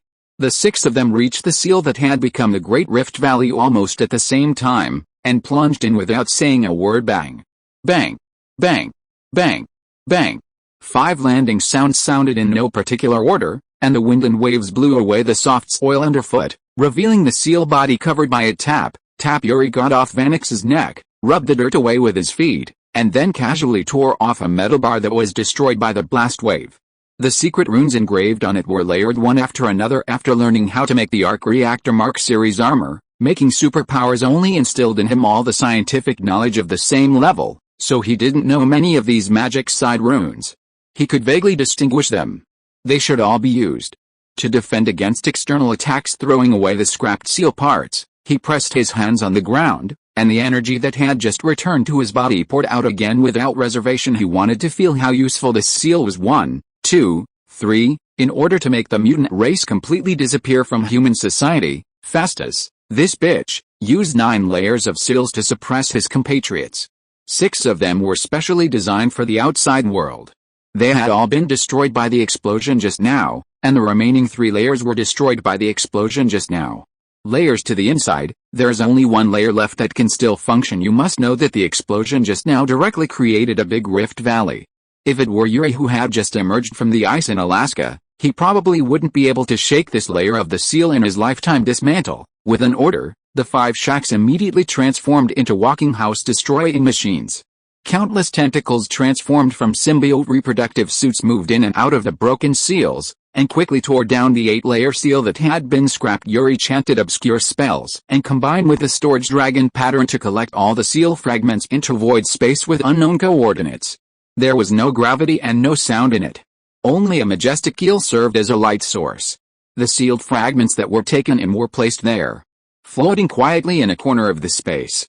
Waiting for Yuri to have time to study it carefully. Through the last layer of seals, one could clearly see the dozens of mutants suppressed beneath it. The explosion just now was too loud, and a few of the more sensitive ones had gradually regained consciousness and woke up from their dormancy. The 6 Yuri people can see them, and they can naturally see Yuri and his party. With the iconic appearance of the 5 Shack people, they can easily recognize that these are the 5 personal guards of the leader.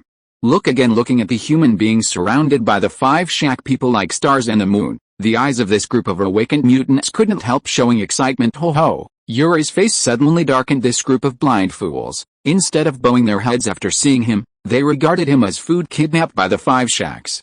Roar! Seeing food taller and revealing his true form and speaking the language unique to the mutant race, several mutant beasts under the seal blinked, their big ferocious faces full of confusion. Force, horror, roar! Shack stepped hard on the seal on the head of the mutated beast. Looking at the panicked compatriots below, he finally understood what he looked like in the eyes of the leader when he first entered human society. What a fool he is! While Yuri ordered the mutant beasts below to wake up all the compatriots who still had the breath of life, he sat down and carefully explored the last layer of seals in order to find weak points and break them. Although the main function was to prevent the mutant beasts from escaping internally. Yes, but after all, it is the joint creation of Fastus and Tama.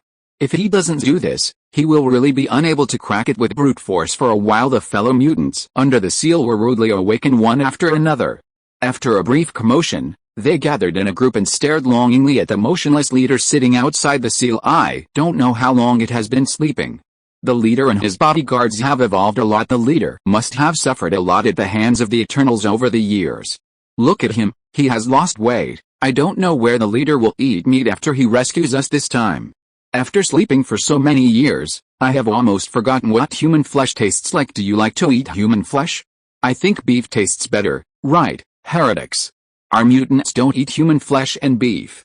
The compatriots who have died under the hands of the eternal race for so many years have died in vain. Bang, click, click, in the southwest corner of the last layer of the formation, after a slight explosion, the sound of gears rubbing and the formation breaking was heard one after another.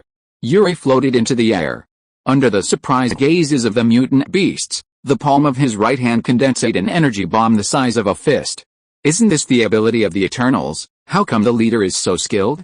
Shack, you hit the southeast corner. Chat, you hit the southwest corner. Tiger, under the surprised gazes of the mutated beasts under the seal, the 5 Shacks also took out a fist-sized energy bomb. Then Yuri gave an order, and 6 energy bombs came out of their hands and smashed them almost at the same time.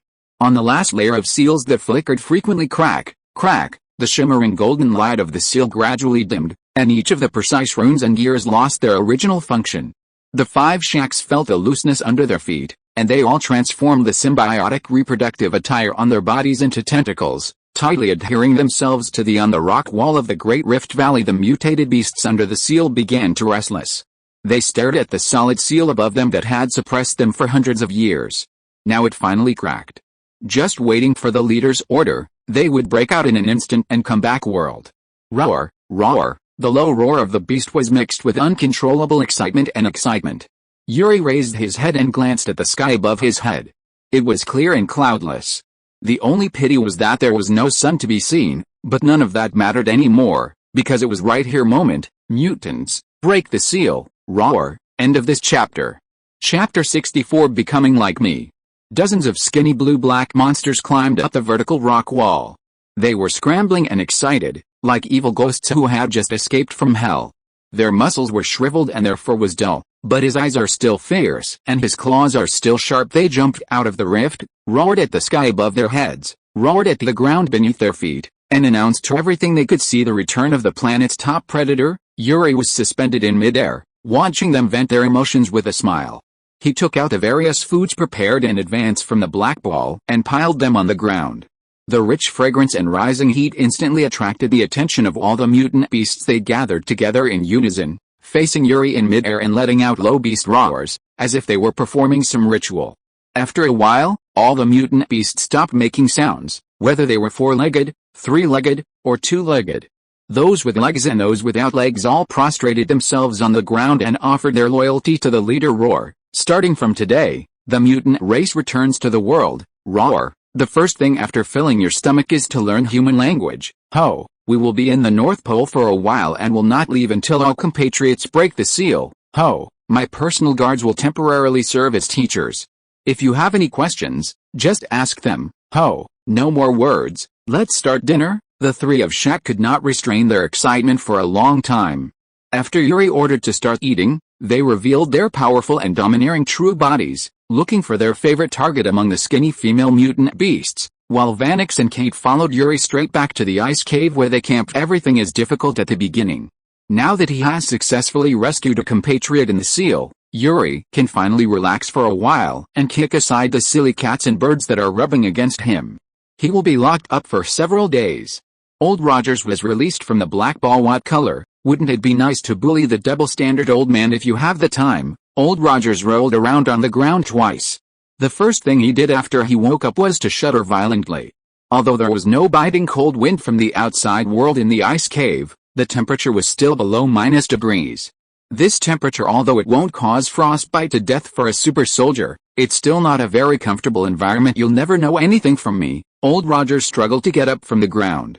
He saw the surrounding environment clearly and knew that he had no possibility of escape, so he simply gave up this idea, put on a fighting posture, stared fiercely at the expressionless Yuri and said, "Yuri, since you know magic, you must have heard of the name Guyi. Give up your plan to find out my memory, and you don't want to be approached by that powerful supreme mage, do you?" Yuri chuckled, dismissing the threat after he traveled thousands of miles to kill the Eternals member druid in the Amazon rainforest. He understood a truth. The future in Old Rogers' memory, the memory of the time traveler, and the future seen by Ancient One through the Time Stone are all. It is an established fact that is the Supreme Mage who has been in charge of Kamataj for hundreds of years. Guyi has seen too many futures that have suddenly changed due to certain people. She will only seek new ways out in the changed future and will not kill them. Unusual factors leading to future changes. As long as the Earth dimension is not threatened, Ancient One will never show up easily. Xia Chang was speechless. Yuri waved his hand. Vanix and Kate understood, and rushed forward and directly pushed Old Rogers to the ground. Fuck. Yuri. Aren't you really afraid that what you do will ruin everything in the future? Old Rogers' face was tightly attached to the ice, but he still struggled to raise his head, trying to convince Yuri, who kept walking towards him. Your relatives, friends, including yourself, may all be in the near future. In the future, only I will be wiped out. Only by stopping your damn curiosity now can you seize the glimmer of hope in the infinitely dangerous future. I believe in myself more than you. Yuri walked up to Old Rogers and kicked his head into the ice. He controlled the energy in his body and his spiritual energy to penetrate into Old Rogers' brain, and then slowly climbed up. His seemingly indestructible steel will detonate has endless uses. Its working principle is to first let the user's energy penetrate into the target that needs to be detonated, and then use the same energy to outline the detonate dragon pattern. The two merge into one, just like a fuse being blown by a fire source. It was ignited, and in an instant, the mountains collapsed and the earth cracked. I have never heard your name in the future, Yuri, which means you died before I was thawed out of the ice. Let me go. I can save. Boom. Silent roars exploded on Old Rogers' iron will. The wall of will that once seemed indestructible despite Yuri's collision was like a broken ice layer, with shocking cracks that quickly moved toward him like lightning in the clouds. Spread around, damn bastard. What did you do to me? Yuri ignored the dizzy but still yelling Old Rogers. He repeated his old tricks and once again completed a fixed point blast at the weakest point of the wall of will. Boom. No, after sensing the contact between Yuri's spiritual will and his own memory, Old Rogers exploded with anger and used his neck to push up the foot that was on his head. His side was filled with debris and blood. The ice began to move up inch by inch, but before he could see Yuri's knee, Yuri, who once again increased the strength of his foot, stepped back to where he should be. Yuri stared blankly at the empty dark ice cave, his consciousness quickly browsing all the memories in his soul in the incompetent rage of Old Rogers. Hulk, Thor, Hawkeye, Iron Man, Winter Soldier, Vision, Scarlet Witch, Black Widow, Thanos. Scenes that have not happened yet but have been handled by Rogers are disillusioned in front of Yuri's eyes like a movie. Rogers' soul rushes towards Yuri's consciousness again and again, but is surrounded every time. The dense golden energy around him was blocked from making any progress. Time passed, and Old Rogers' memories were finally read. Yuri waved his hand and knocked away the stubborn soul in the soul space, and asked in an inexplicable tone, "I'm already in, so what's the use of resisting? Get out. Get out. Get out." Old Rogers hit the shield next to Yuri's consciousness again. The soul body was blurred to the point where it was impossible to see its original appearance. Yuri sighed softly, and the soul collapsed, ranging from amnesia to dementia. Seeing that it was already for the sake of accomplishing your goal, I will show mercy and help you without the hindrance of iron will. Surging spiritual energy quickly poured into old Roger's soul space, reshaping his personality, modifying his memory, and consolidating his soul. Dear Captain America, from now on, you become like me. End of this chapter. Chapter 65 Black, stop squeezing it. Not only did he praise Yuri as the only savior recognized by Captain America, he also actively served as a teacher of human society knowledge for the mutant beasts. As a person who had been frozen in ice for 70 years and reintegrated into society, there was no one among everyone present. People know better than him how to integrate into society. Yuri was very satisfied and confident with his transformation. In order to prevent the new employee from being affected by the bad weather, he also specially gave old Rogers a symbiotic reproductive suit that annihilated consciousness and soul. After receiving it, old Rogers expressed great satisfaction. He had long had enough of the clown-like stars and stripes uniform, but in order to boost morale and cater to senior figures, he had to wear it and twist his American uniform on battlefields again and again. Buttocks. After seeing the full coverage of the symbiotic reproductive suit, he smiled and took the shield that Tiger gave him, and gave himself a very meaningful codename, Black. Firstly, this codename fits the jet black color of the symbiote reproductive suit, and secondly, it symbolizes his determination to remain anonymous. He said that he would reappear on the battlefield on behalf of Yuri one day in the future. In order not to cause too much trouble to the current Captain America Rogers, he even asked Yuri to erase the star stripes on the vibrating gold shield. It was replaced by a matte black color that goes well with the symbiote reproductive suit. Yuri expressed great satisfaction with the decision he made. Who doesn't want a loyal to appear in his team? The old Rogers matter has come to an end. After completely relaxing physically and mentally with Vannex and Kate, he will start to make plans for the future development of the entire tribe. The total number of mutants is neither too much nor too little. In the heyday before the Eternals came to the Earth, the total number of mutant beasts that fed on the dinosaurs, the overlords of the Earth at that time, exceeded. Later, the dinosaurs were close to extinction, and the mutants' food sources were in short supply and the population dropped to around individuals. Later, when humans were born, the Celestials sent the Eternals to carry out an extermination siege and hunt for the mutants. This number began to plummet from a cliff, from 2, and from 2. By the time Yuri was killed when the Tama was sealed in a glacier in Alaska, the total number of mutants on the Earth was less than, coupled with the injuries caused during the violent sealing and the cannibalism after being sealed, Yuri knew very well that even if he rescued all the mutants in the Arctic, the final number would never exceed 1,000. From 2. Only one of the once glorious apex predators remains. This is the indelible hatred between the mutants and the Eternals. 1 life is lost, 10 lives are returned. Yuri's vision has never been limited to on this small Earth. Life is spread in every corner of the universe. In other words, the Eternals are also spread in every corner of the universe. As the leader, his future has a long way to go. If you want to avenge a big revenge, it is impossible to rely on him as a leader alone. The blood feud of the mutant tribe should be shared by every mutant tribe. Although the mutant tribe now has a high probability of being completely tortured when they meet the Eternal tribe one-on-one. But Yuri has the ability and confidence to make every mutant race grow, but growth comes at a price. He will not help all mutants evolve for free like the 5 Shacks. Only by perfectly completing the tasks assigned by him can he quickly gain strength. This is qualified. Strategies to control your subordinates: human transformation, super healing, magic and technology manufacturing, mind control, super speed, energy turret, symbiotic reproductive equipment, dragon mark restoration, dragon mark storage, dragon mark detonation. There are a lot of things. Although you can't take them all out at once, you can show them to whet their appetite. Greed and desire are always the best prescriptions to stimulate growth. If you want your subordinates to work hard for you, you have to take them out and they think they are worth it.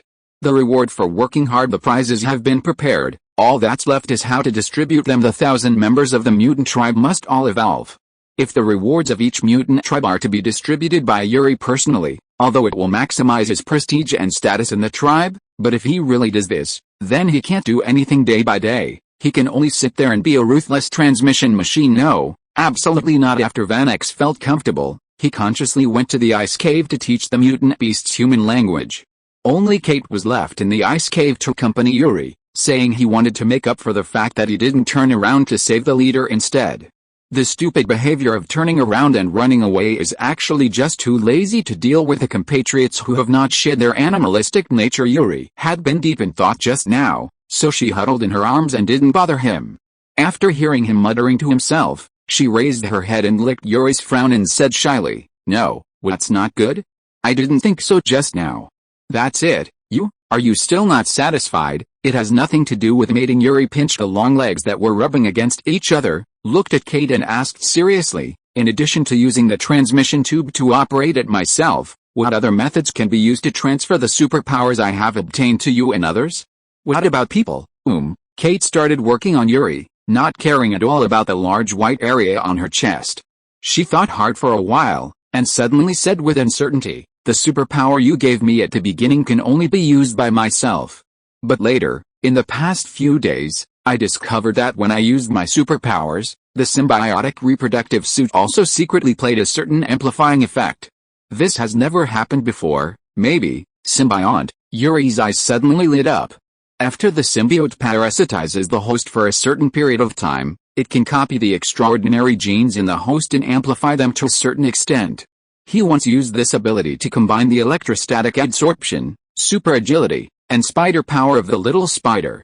Superpowers such as induction have been engraved on his body, and so far they have been perfectly integrated with his own genes. This is indeed an idea that has a good chance of success. Yuri draped a thin blanket over Kate's body with a wave of his hand, blocking her charming body that was always exuding charm.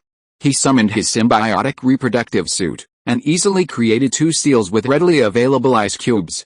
Transparent box. He took out a ball of black slime from the black ball that was constantly struggling and beating like boiling asphalt. The number of symbionts collected from meteorites was limited, and this was the last one, but the way the symbionts reproduce is through self-division and asexual reproduction. Since Yuri can control its soul and annihilate its consciousness, he can easily control its body, making him a fertility machine without emotions. Tick-tock. Tick-tock. Tick-tock. Drop after drop of slightly trembling black mucus fell off the symbiote's body, and under Yuri's control, it accurately fell into the sealed icebox that had been prepared for them. The young symbiote rolled for 2 seconds in the crystal-clear icebox. Circle. After finding that he could not escape, he began to silently absorb dark energy to grow his size. Yuri saw that the iceboxes he had prepared were all filled, and then he let go of the limp mother symbiote in his hand. He had taken back control of the body and soul of the symbiote, but it seemed to have withered. Just as soft and motionless. If it could parasitize a host with a mouth and talk, I think what it would want to say most would be, "Stop squeezing it, I really don't have a drop left." End of this chapter. Chapter 66. There are more. But none of that matters. Yuri transformed back into his mutant form in the blink of an eye, and inserted the transmission tube behind him into the young symbiote in the icebox one by one. Life energy poured into the jet black symbiote's body along the blue-black tube. The grafting of superpowers was completed in just a few seconds. Kate, get a smarter guy in. Yuri planned to find a mutant beast to try out whether this idea would work, but just when Kate turned around to follow suit, he suddenly thought of a brand new candidate. "Forget it, call the old Zuachi over. You are not allowed to call him Old Rogers anymore, he can only be black. Do you understand? It is estimated that this experiment will take several days to see results. If you want to find mutant beasts to do the experiment, not to mention whether their poor vocabulary accumulation can accurately describe the changes in the body, the uncontrollable bestiality will be a headache. Extremely problematic. In comparison, loyal black is much better." Yuri was very relieved that the former Captain America had become like himself before the two of them returned to the ice cave. Yuri spent a long time choosing among the symbiote cubs who had received his superpowers. Black was positioned as a warrior who could compete with anyone, therefore, auxiliary superpowers such as super healing and technology and magic manufacturing are excluded. First, combined with the captain's personal combat style of charge the hardest and take the hardest hits, the only options available to him are Spider-Man's super strength, super agility, spider sense and the eternal super speed. There are several superpowers to choose from. Yuri considers himself a democratic leader who pays great attention to the personal opinions of his subordinates, so he plans to let Black choose by himself leader. Black never released its full coverage mode after putting on the symbiotic reproductive suit. Even after seeing Yuri, It still wrapped itself tightly. He glanced at the 4 ice boxes containing symbiote cubs suspended in front of him, raised his head in confusion and asked, "Chief, I already have a symbiote reproductive suit. You are too weak." Yuri looked at him and said truthfully, "Even if you are wearing a symbiotic reproductive suit, you are still someone I can knock down with one punch.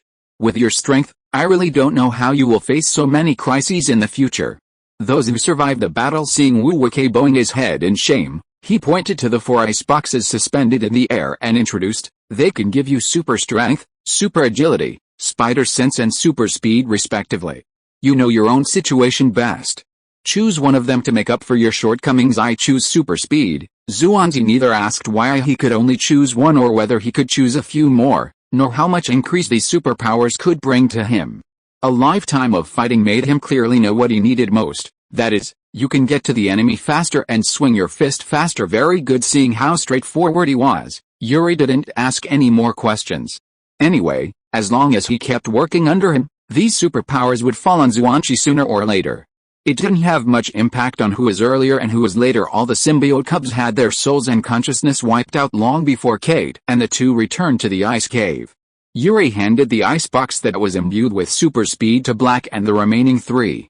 "Take it back to the Black Ball space." He is still not very proficient in the use of storage dragon patterns, so he still uses black balls for convenience as short as 1 or 2 days, as long as 10 days. The super speed superpower will be integrated into your body by the symbiotic reproductive suit through genetic recombination. Yuri patted Black's shoulder and said, "Every day report the integration progress to me at dinner, and remember to return this symbiote to me after the integration is completed, as there are others who need it." Black crushed the ice box in front of Yuri. The young symbiont met a fresh host, and the only remaining body instinct allowed it to quickly get into the body that already had the predecessor, covering the old Roger's body. The symbiotic reproductive suit on the body moved slightly, and the next moment Xuanxi nodded goodbye to Yuri, and disappeared into the ice cave with an inconspicuous golden tail. As the saying goes, the master leads the door, and the punishment depends on the individual. What Xuanzi has now is just the seed of super speed. How fast he can run depends on his personal development of this superpower. "Starting from today, Chief, let's continue mating." Kate glanced at the pitch-black sky outside the ice cave and thought of Yuri's order to mating only at night and couldn't help but shout, "God help me," 3 times in her heart, but Yuri just waved her hand impatiently and pushed her aside. He sat cross-legged on the ice bed covered with blankets. He said, "I want you to protect me in my practice," and put his consciousness into his soul space. After the dragon soul forced out the 2 old Yinbi who were hiding outside the soul space and burned them to death that day, Yuri always wanted to go out to see if they were dead or not. But the fire of the dragon soul burned the entire soul space once again. It greatly increased its firmness, so much so that Yuri has not been able to break through his own blockade so far. He used the explosion dragon pattern to destroy old Rogers's wall of will, and he also wanted to experiment. After all, the introduction of this thing said it can explode everything with its own energy, but no one knew it. Does this idealistic soul space belong to the conceptual category of all things? Fortunately, the experiment was successful. Old Rogers, who had transformed into the shape of Yuri, fully proved the vast scope of the dragon mark business of detonation.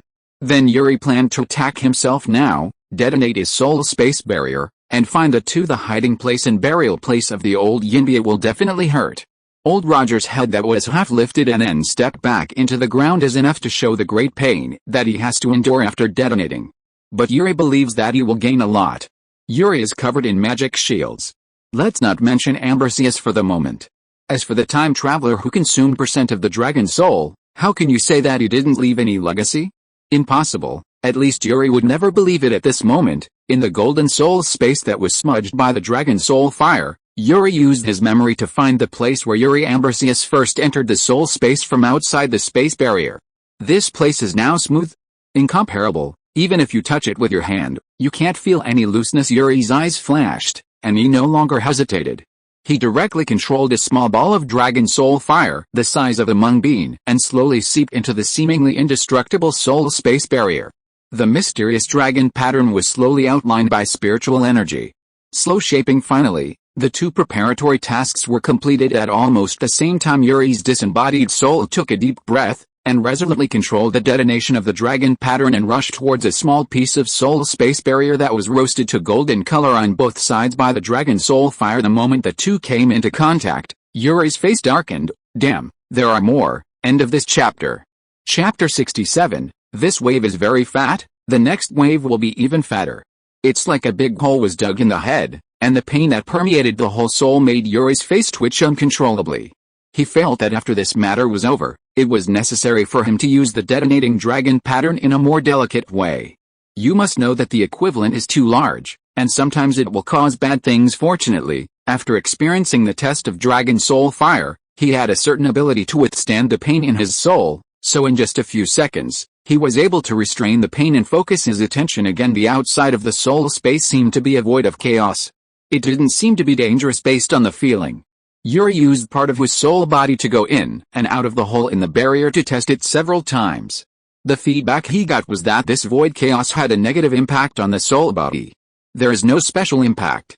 The only difference from being in the soul space is that Yuri has lost the ability to do whatever he wants to ensure nothing went wrong. He transformed the Dragon Soul Fire into a rope and wrapped it around his waist. This way, if something happened, he could control the rope to pull himself back to the soul space immediately. Breathe. The moment Yuri emerged from the soul space, both the whistling sound of the Dragon Soul Fire and the sound of his breathing disappeared. It felt as if he had suddenly come from the earth into the vacuum of the universe. Same Yuri had expected this, because everything in the soul space is incorporeal. How can incorporeal things make sounds? The reason why he can hear these sounds in the soul space is because he subconsciously thinks that these sounds should be heard by him. Now that he is out of the soul space, this idealistic freedom disappears, and all the sounds he imagined are naturally gone. Again, there was nothing to draw on in the chaotic void outside the soul space, so Yuri had no choice but to let the rope transformed by the Dragon Soul Fire lead him to float quietly outside the space like a balloon. Except for the golden spherical soul space that looked like a small sun, Yuri did not see anything other than chaotic nothingness. Just when he wanted to give up exploring and return to the soul space, he found that in the spherical soul space on the invisible backside of the soul space, there is a small multicolored sphere revolving around the soul space at an extremely slow speed. Upon seeing this, Yuri realized clearly that his soul space and the soul space of Yuri Ambrosius and the travelers were not connected to each other. The relationship between them should be like the celestial bodies in the universe that follow universal gravity.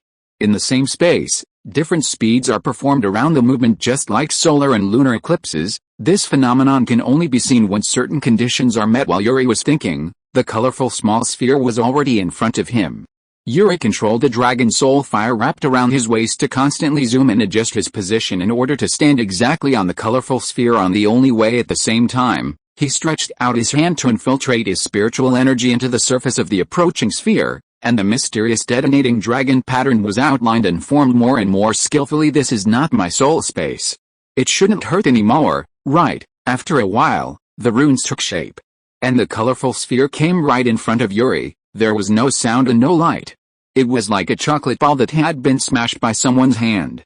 There was an extremely irregular crack on the edge of this colorful small sphere. Yuri branched out a ray of spiritual consciousness and went in to investigate. There were some things inside, but he felt that there was no danger.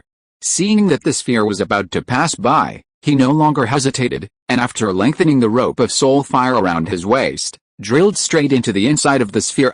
Surprisingly, the ability to do whatever you want can also be used in the soul space belonging to Yuri Ambrosius.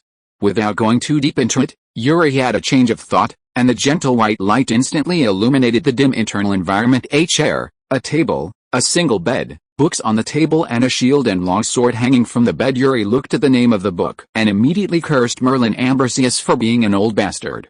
It clearly said Merlin Ambrosius Encyclopedia of Magic. As long as you are not stupid, you can know this. This is where Master Merlin's true knowledge inheritance lies, but Ancient One said that Merlin's magic inheritance is in Comatage. This may be true, but if Yuri rashly goes there without getting this Encyclopedia of Magic, being left alive is probably the simplest end. After all, theoretically speaking, Merlin's closest blood relatives, the descendants of this generation of the Ambrosius family, who were descended from a single line, were completely wiped out in his own hands. Carefully opening the cover of the Encyclopedia of Magic, a golden light shot out towards Yuri, scanning him aside for a moment and then returning to the first page of the book, as if there was an invisible quill in the dark.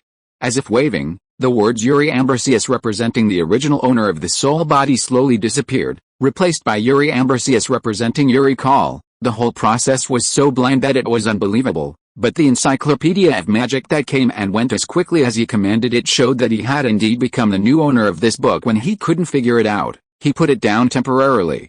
Yuri put the encyclopedia of magic away with him and turned his attention to the ancient round shield and English long sword hanging on the bedside. After being inherited by the Ambrosius family, the palm of his hand was branded with two marks, a shield and a sword, but no matter how he drove it, these two things were like real tattoos without any feedback. Seeing this decoration hanging above the bed, Yuri roughly guessed the prerequisites for using the holy shield and holy sword. First, you must have a mark, which is a pass. With it, the holy shield and holy sword, only then will they obey your orders and act. Secondly, you must truly have the holy shield and the holy sword, otherwise you will be like a bear commander holding a tiger talisman, but no one can use it. For a bear commander, let alone the tiger talisman, take the national jade seal. It's useless in the hand after all. Guesses are just guesses, and the only way to verify guesses is to practice. Yuri has already explored it. In this soul space that clearly belongs to Yuri Ambrosius, only the encyclopedia of magic on the table and the shield and sword in front of the bed cannot be affected by his whims. Yes, what does this mean? This means that this shield and sword are the holy shield and holy sword that Yuri lacks. Stepping on the bed where the original owner slept, Yuri took off the holy shield and holy sword hanging above the bed without hesitation. A slight tremor came from the holy shield and the holy sword. Yuri's soul came, and he sent his spiritual will into the simple shield and sword that opened his mouth to beg for food. Clang! A shield and a sword came out of his hand, and they circled around Yuri affectionately, and finally they were honestly attached to their master's back through some incomprehensible method, like the branches and leaves that quickly withered after the fruit was picked. Starting from the bed Yuri stepped on, the entire spherical soul space began to crack inch by inch. Seeing this, he stopped stopping and patted the hard heel plate on his waist. Brick-like encyclopedia of magic, he jumped out of this colorful sphere that was constantly being destroyed. This wave is very fat, and the next wave will be even fatter. Yuri is extremely confident in the time traveler. End of this chapter. Chapter 68. Minimally invasive but no anesthesia. With the encyclopedia of magic and the holy shield and the holy sword, Yuri also had something to draw on in the chaotic void. He controlled the soul fire rope around his waist to tighten quickly, pulling his soul body around the golden soul space turned around. He doesn't know how long he has been in Yuri Ambrosius's soul space, so much so that the rope of soul fire has been wrapped around his soul space for more than 2 times. This also makes Yuri try to collect it. As he pulled the rope, he was able to see the entirety of his soul space, which was more than 100 times larger than the colorful sphere that had shattered into nothingness. Just like this, while retracting the rope and circling, Yuri soon saw the second spherical object surrounding his soul space in the chaotic void. The surface of this sphere was silvery white with a very sci-fi feel. From a distance, more like a steel ball made of metal. There is a big discrepancy between the trajectory of the steel ball and the root of the rope. Fortunately, Yuri was able to use his strength in this chaotic void, otherwise it would really be invisible and intangible. The holy sword attached to his back sensed the master's intention, trembled slightly and then quickly stopped at the feet of Yuri's soul body. The moment it came into contact with the holy sword, Yuri immediately felt the power of advancement under his feet, and he was very interested. After playing around for a while, he imitated the appearance of the Shushan sword immortal in his memory, held the sword skills in his hands, stepped on the British immortal sword, and quickly moved towards the steel ball, knocking twice on the outer wall of the steel ball. It felt harder than the soul space of Yuri Ambrosius. It was not 130.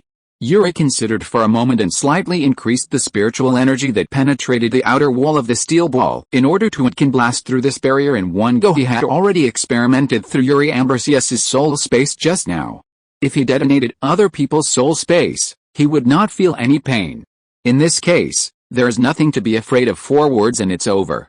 A small half of the outer wall of the silver-white steel ball was destroyed by the explosion, and the aftermath spread into the soul space of the traverser, smashing the originally orderly decorations into pieces and leaving the ground in a mess. The corner of Yuri's mouth twitched as he stepped on the holy sword. Damn, it's too much. But this big explosion also eliminated the potential danger in the soul space of the traveler. At least there is no need to worry about the possibility that his soul body will be destroyed by unknown means as soon as he enters. After all, The properties of this soul space have been changed from the secret room. It has become an open air, and you can see what is inside and what is not at a glance. Yuri stepped on the holy sword and entered the soul space of the traveler. The explosion just now did cause a lot of damage to it. Visible to the naked eye, ferocious cracks spread around the space barrier like spreading tentacles. Time is very tight for this wave of material collection: beds, tables, chairs, mobile phones, computers, instant noodles, cola, silicone beauty. Yuri kicked the naked dummy into the chaotic void outside the soul space, secretly cursed "what the hell," and ruled out all the objects that could be affected by whatever you want. Yuri turned around and bowed his head. He cast his gaze on a white fluorescent ball that seemed to suddenly fall to the ground from mid-air. The sixth sense told Yuri that there was no danger. The encyclopedia of magic on his waist and the holy sword and holy shield on his back did not detect anything strange. Yuri was relieved, squatted down and stretched out his hand towards the fluorescent ball, the size of a football, to touch it. Pick it up from the ground. At the moment of contact with Yuri's soul body, the ball of light penetrated into his soul along Yuri's fingers like a symbiosis. Yuri squatted on the ground in a daze, then quickly stood up to observe the situation of his own soul. The encyclopedia of magic on his waist remained motionless, and the holy shield and holy sword on his back showed no reaction. What's even more incredible is that such a large light ball entered a soul body with a transparency of 50%, and Yuri was actually in his own soul body. No foreign objects can be seen. Just when Yuri began to doubt whether a ball of light the size of a football had penetrated into his soul just now, a mechanically synthesized voice without any emotion sounded from the depths of his soul. "The hang-up system is successfully bound." Then an invisible and intangible milky white light curtain suddenly appeared in Yuri's sight. Host: Yuri Ambrosius. Available skills: super healing, mind control, technological side manufacturing, magic side manufacturing, super speed, energy control, super strength, super agility, spider sense, electrostatic adsorption, dragon pattern, idle column. 3 points for adding columns. 2. What the fuck? As soon as Yuri thought, the transparency of the milky white light screen dropped from 90% to less than 30%. He used his free will to create a mirror in front of him that was enough to reflect his whole body. He could see himself in it, baring his teeth and claws. But he couldn't see the milky white light curtain floating in front of his eyes on the outer wall of the traveler's soul space. Spreading cracks have covered the entire silver-white sphere. In some places with larger cracks, you can even see the chaotic nothingness outside.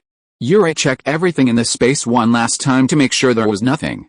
After being unable to be affected by his will, he immediately tightened the rope of soul fire around his waist and quickly rushed toward the crack in the barrier of his soul space by stepping on the holy sword that crawled under his feet. If the guess is correct, this milky white light curtain that can be opened and closed at will should be the golden finger that every traveler will be equipped with in the memory of the traveler. Listen to the voice that sounds deep in the soul. This now my own golden finger is called hang-up system. The name sounds ordinary, and I don't know if it is powerful or not. The cracks in the golden soul space barrier have almost completely healed themselves. If the rope of soul fire hadn't been stuck there, he might have had to use it to detonate the dragon mark again when he came back. The insubstantial soul body can naturally pass through easily.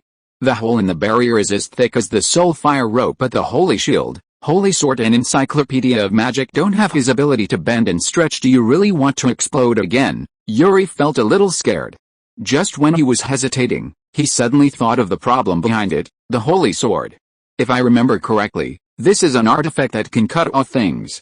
It is just a soul space barrier. Not a problem. Cutting with a holy sword can also be precisely controlled. Unlike detonating dragon marks, you never know the extent of the explosion that will occur between minimally invasive surgery and tearing. Should I choose the latter?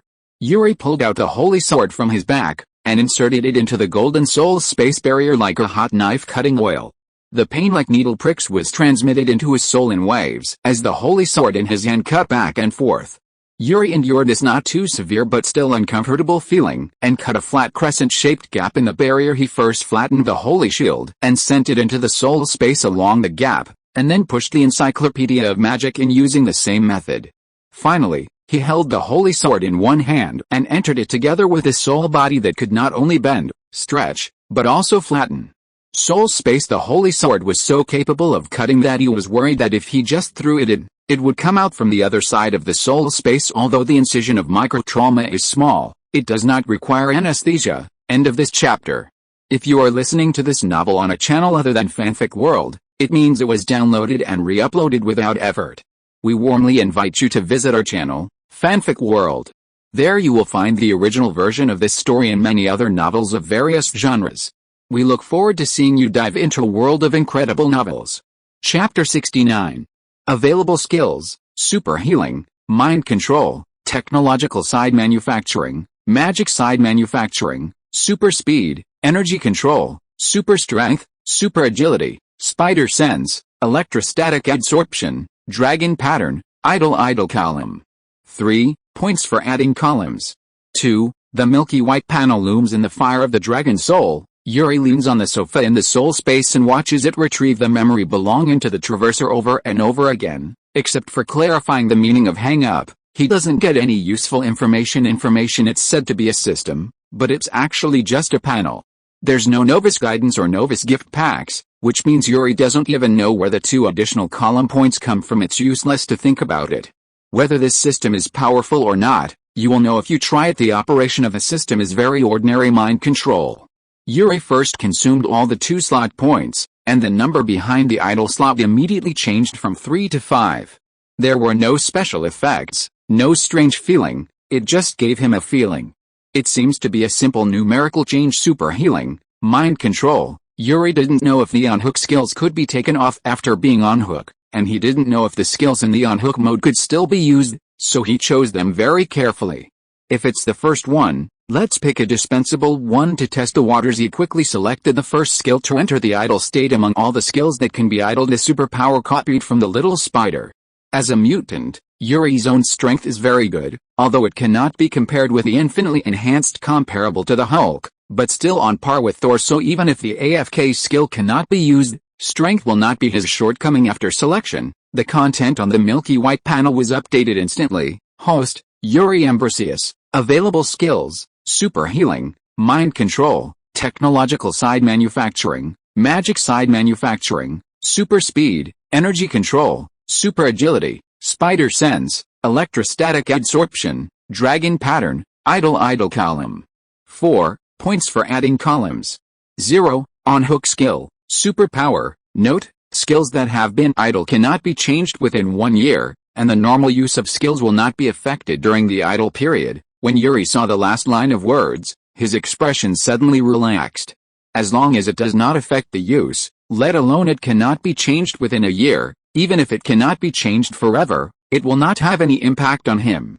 Although the system in the memory of the time traveler is no matter how powerful, the son of destiny who gets the system is so awesome, but he always believes in one thing, that is, the improvement of strength can never be borrowed from external things. So even though this hang-up may be rubbish, as long as it does not affect his normal use of skills, Yuri is confident that he can still make full progress. After knowing this, Yuri was no longer so cautious about which skill he chose to hang up. In line with the concept of maximizing the use of resources as much as possible, he decisively selected Dragon Mark as the second skill to be hung up.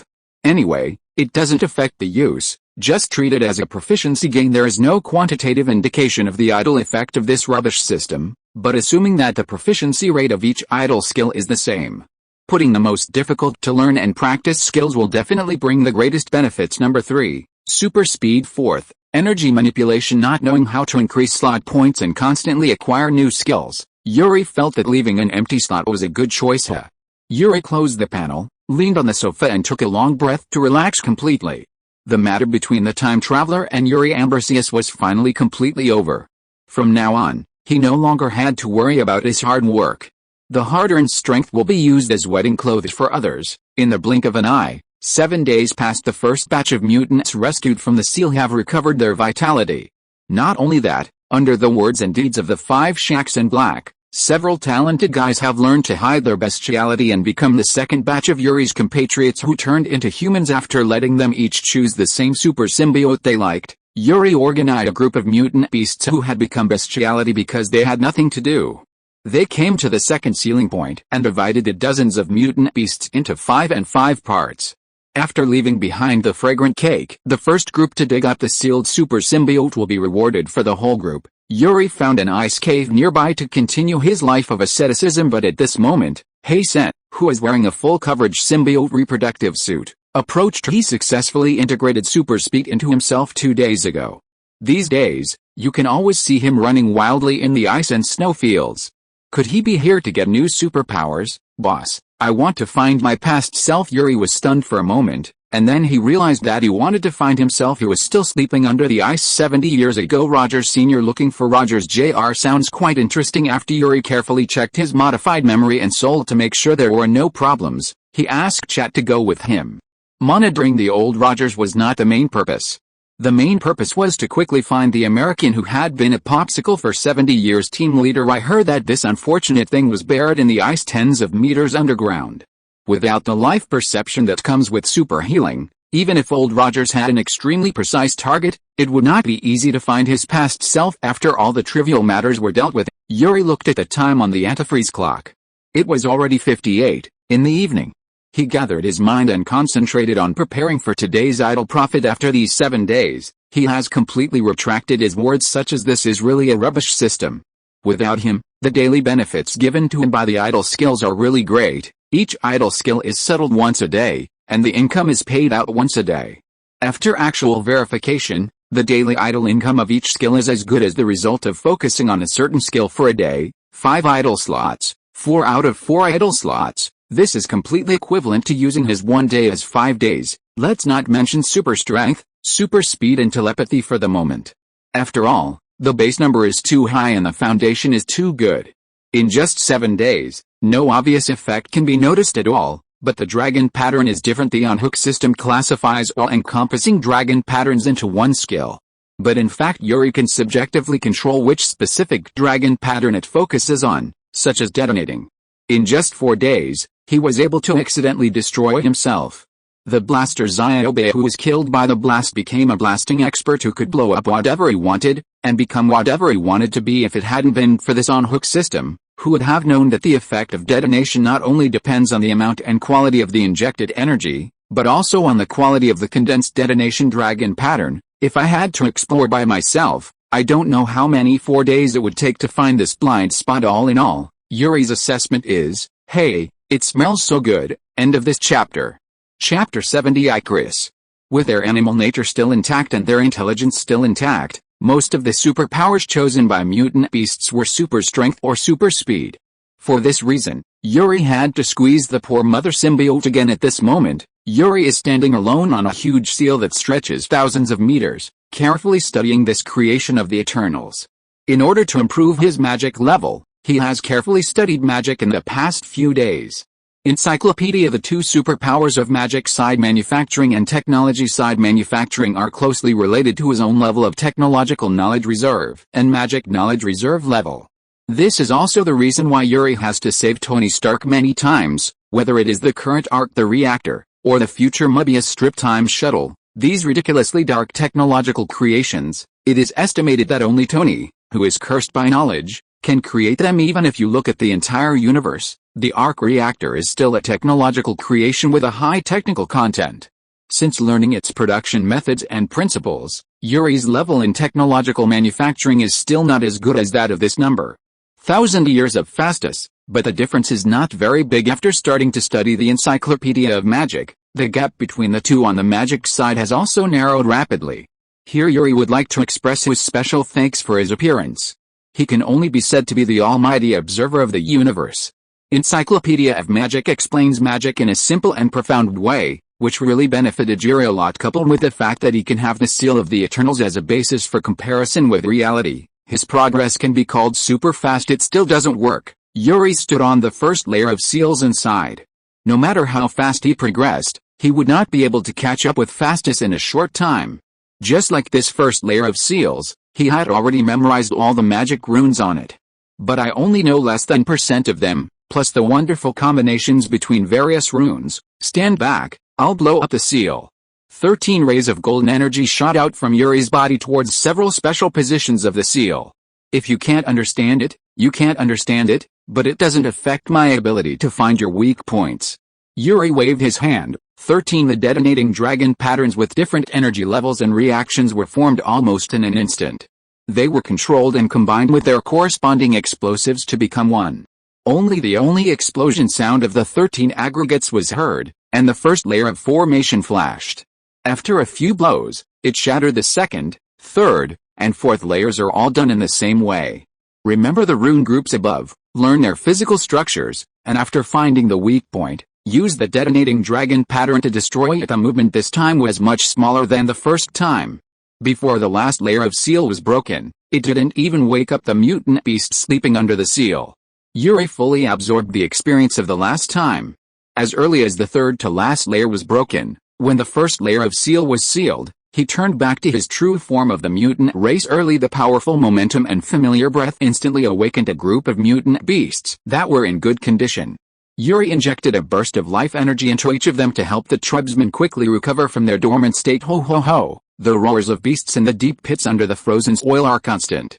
Among them are the joy and excitement of seeing the light of day and being free again, as well as gratitude and surrender to the leader of the mutant tribe, but more importantly, they are expressing their gratitude to the eternal tribe who have sealed them for hundreds of years. Hatred and anger. This blood debt must be paid with the blood of the enemy. Meanwhile, South Dakota, the eternal farm, is worthy of its name. It is a farm that has been passed down for hundreds of years. Its owner has settled here since the founding of the United States. It seems that it has received special favor from God. The farmer's family was lucky enough to avoid all wars, because their offspring is always a girl who is not old enough to leave the court and is inconvenient to interact with outsiders. Regardless of good weather or severe drought, the farm can always produce good output. Coupled with the farmer's good management skills, Yonghang Farm has become the largest one in the surrounding area through continuous acquisitions and mergers. However, the farmer has been living in seclusion all year round. Not many people have passed her at this time. It was dark and windy, and the darkened and eternal farm welcomed an uninvited guest. Icarus frowned and descended from the sky. There was a weak special induction between the Eternals. The farther apart they were, the weaker the induction.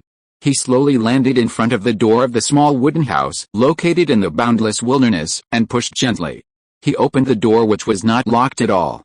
Click! The soft yellow light instantly illuminated the living room on the first floor of the wooden house, with holes in the walls, an overturned sofa, a smashed TV, and deep scratches all around. Icarus clenched his fists in an instant, and the hot rays that he held back made his eyes red. He struggled to pick up a piece of rag contaminated by dark red on the ground. A man who was unwilling to face, but the fact that it really happened is right in front of this 10-man group. With the highest combat power, the mutants are back. Ajak was killed. Looking around with red eyes, he did not find Ajak's body nearby. The absence of a body means that the Eternals have lost the ability to contact the Supreme Elitham of the God group. The leader died, and the Supreme cannot be contacted. The successive blows made this top fighter, who was accustomed to obeying orders, suddenly feel confused. Comrade, I still have comrades. As if he saw a torch representing light in the endless night, Icarus suddenly rose up from the ground like a madman. The fear and anger in his heart that had nowhere to vent seemed to become the fuel that propelled him to fly. Huge sonic boom circles followed. It soared into the sky in a straight line, and the thunder-like sound disturbed countless sleeping cattle and sheep. For a moment, the entire eternal farm suddenly became lively. Circe, Water Elf, Gilgamesh, Tina, Ginge, Makari, Druid, Festus. Icarus's speed remained above the speed of sound. At this moment, he no longer cared about whether he would be observed by human satellites. If the mutants came back, Ajak would definitely not be the only member of the Eternals killed.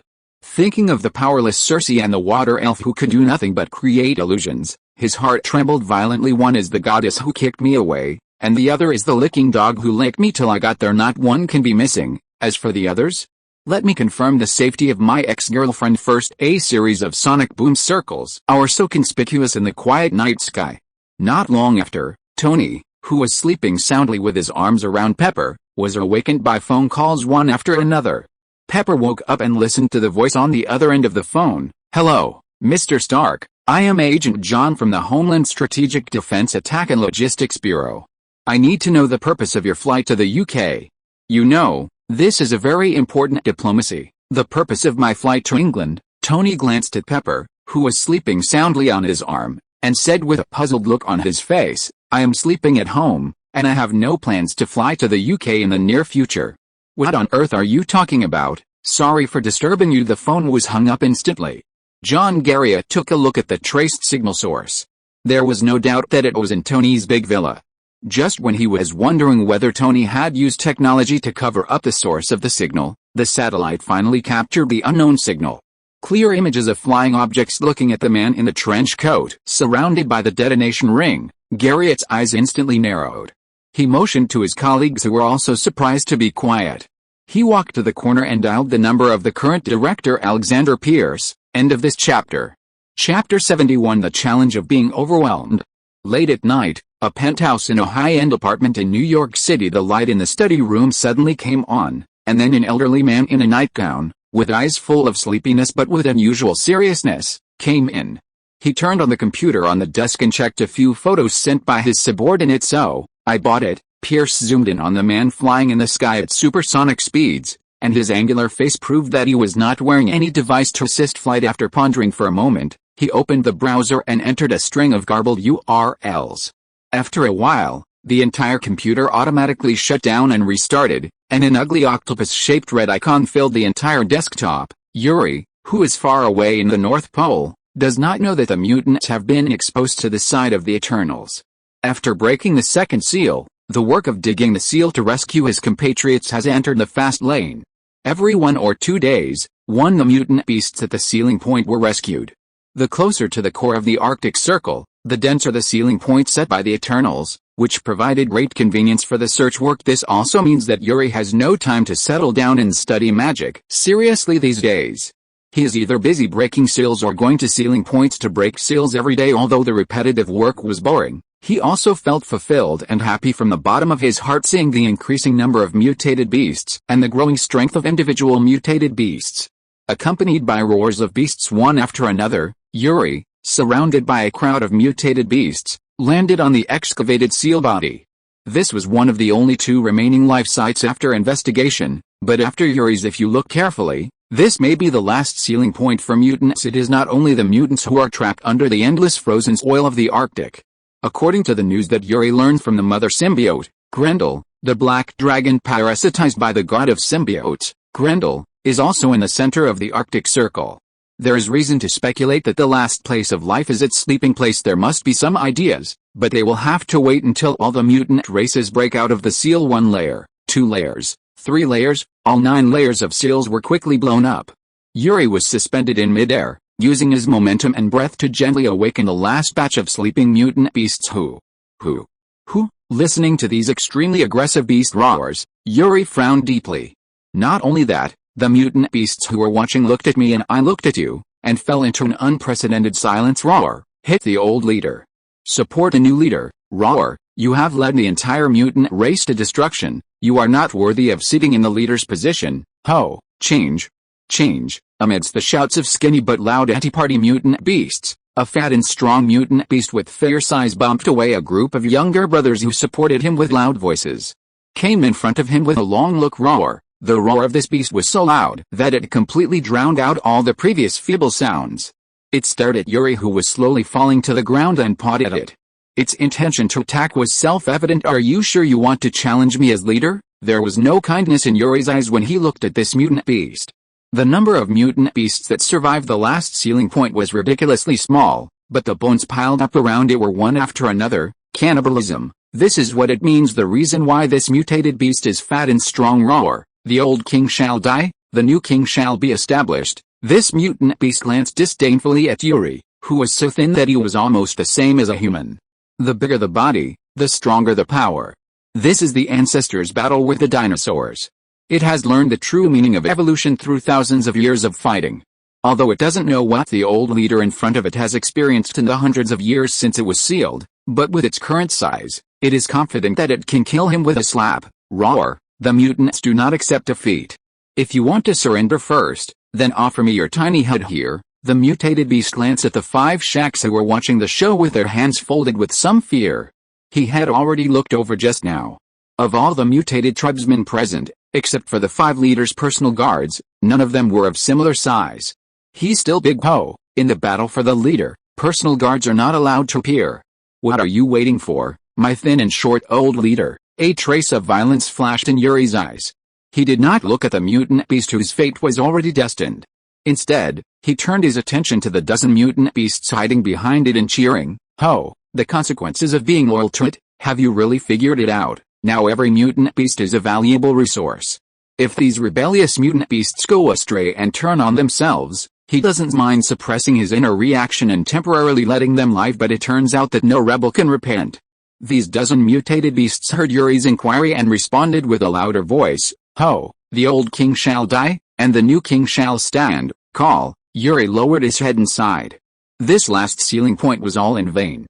Under the watchful eyes of all the mutant beasts, his figure disappeared in an instant, without using the power of space, without using the power of magic, just relying on the power of his physical body at this moment. He was actually within this extremely short distance. Let yourself move faster than the speed of sound in an instant. Bang! Bang! The first sound was the sound of a sonic boom ring exploding, and the second sound was the sound of Yuri's fist and the new leader's head colliding with each other. The two sounds sounded almost at the same time, and the 5 people except Shaq could clearly see the details. In addition, the remaining mutant beasts only had their ears dazzled and their eyes dazzled, and the leader took over the position of the new leader. As for the new leader, his cervical vertebra was directly broken by this punch, and he was lying on the ground twitching at the moment. Yuri summoned the symbiotic reproductive suit amidst the begging cries of more than a dozen rebels and turned it into a long black knife. He only heard a few swish sounds, and together with their new leader, the heads of all the rebels, all separated from the neck, Yuri used a long knife to pierce the new leader's head, which was more than halfway collapsed, and raised it high above his head. I am the leader of the mutant race, whether past, present or future. Anyone who rebels will be killed without mercy. The chilling sound mixed with spiritual energy was transmitted into the minds of every silent mutant clansman, like a sudden bell ringing, instantly awakening the emotions of all the mutant beasts. Who? Chief. Chief. Yuri shook his head stuck on the tip of the knife to the side, took back the symbiote reproductive suit and slowly rose into the air. In this huge pit dug by the mutant's hands, which was meters long, he looked at all the mutant beasts one by one. In my eyes, some of them have opened their minds, some have not lost their animal nature, some are standing on the ground, and some are hanging on the rock wall that goes straight up and down. But no matter which one, when it looks at Yuri, at that time, the faith and fanaticism in his eyes were exactly the same. We are mutants. Who? End of this chapter. Chapter 72. I'm just investigating, not fighting. Icarus found Circe, a teacher, and the homeless water elf in London. After confirming that the two had never seen the mutant race again before, he told them the news of the death of the leader Ajuk. After a short period of grief, the 3 people split up and prepared to gather all the Eternals again. Amazon jungle, Mumbai, Iraq, Chicago, Australia. To the despair of the 3 people, they only found Gilgamesh and Tina, who opened the hotel in Australia, while all other Eternals had no news, no one alive, no corpse. I'm going to the North Pole. Icarus was wearing a dark blue simple battle robe. The moment he stood up, he overturned the solid wood chair that held him. The table was full of barbecue and beer, but the 4 people present had no desire to enjoy it. Circe looked up at her ex-boyfriend and persuaded rationally, that's too dangerous. Let's discuss it and go together. No. Icarus picked up the wooden wine glass in front of his seat and drank it all.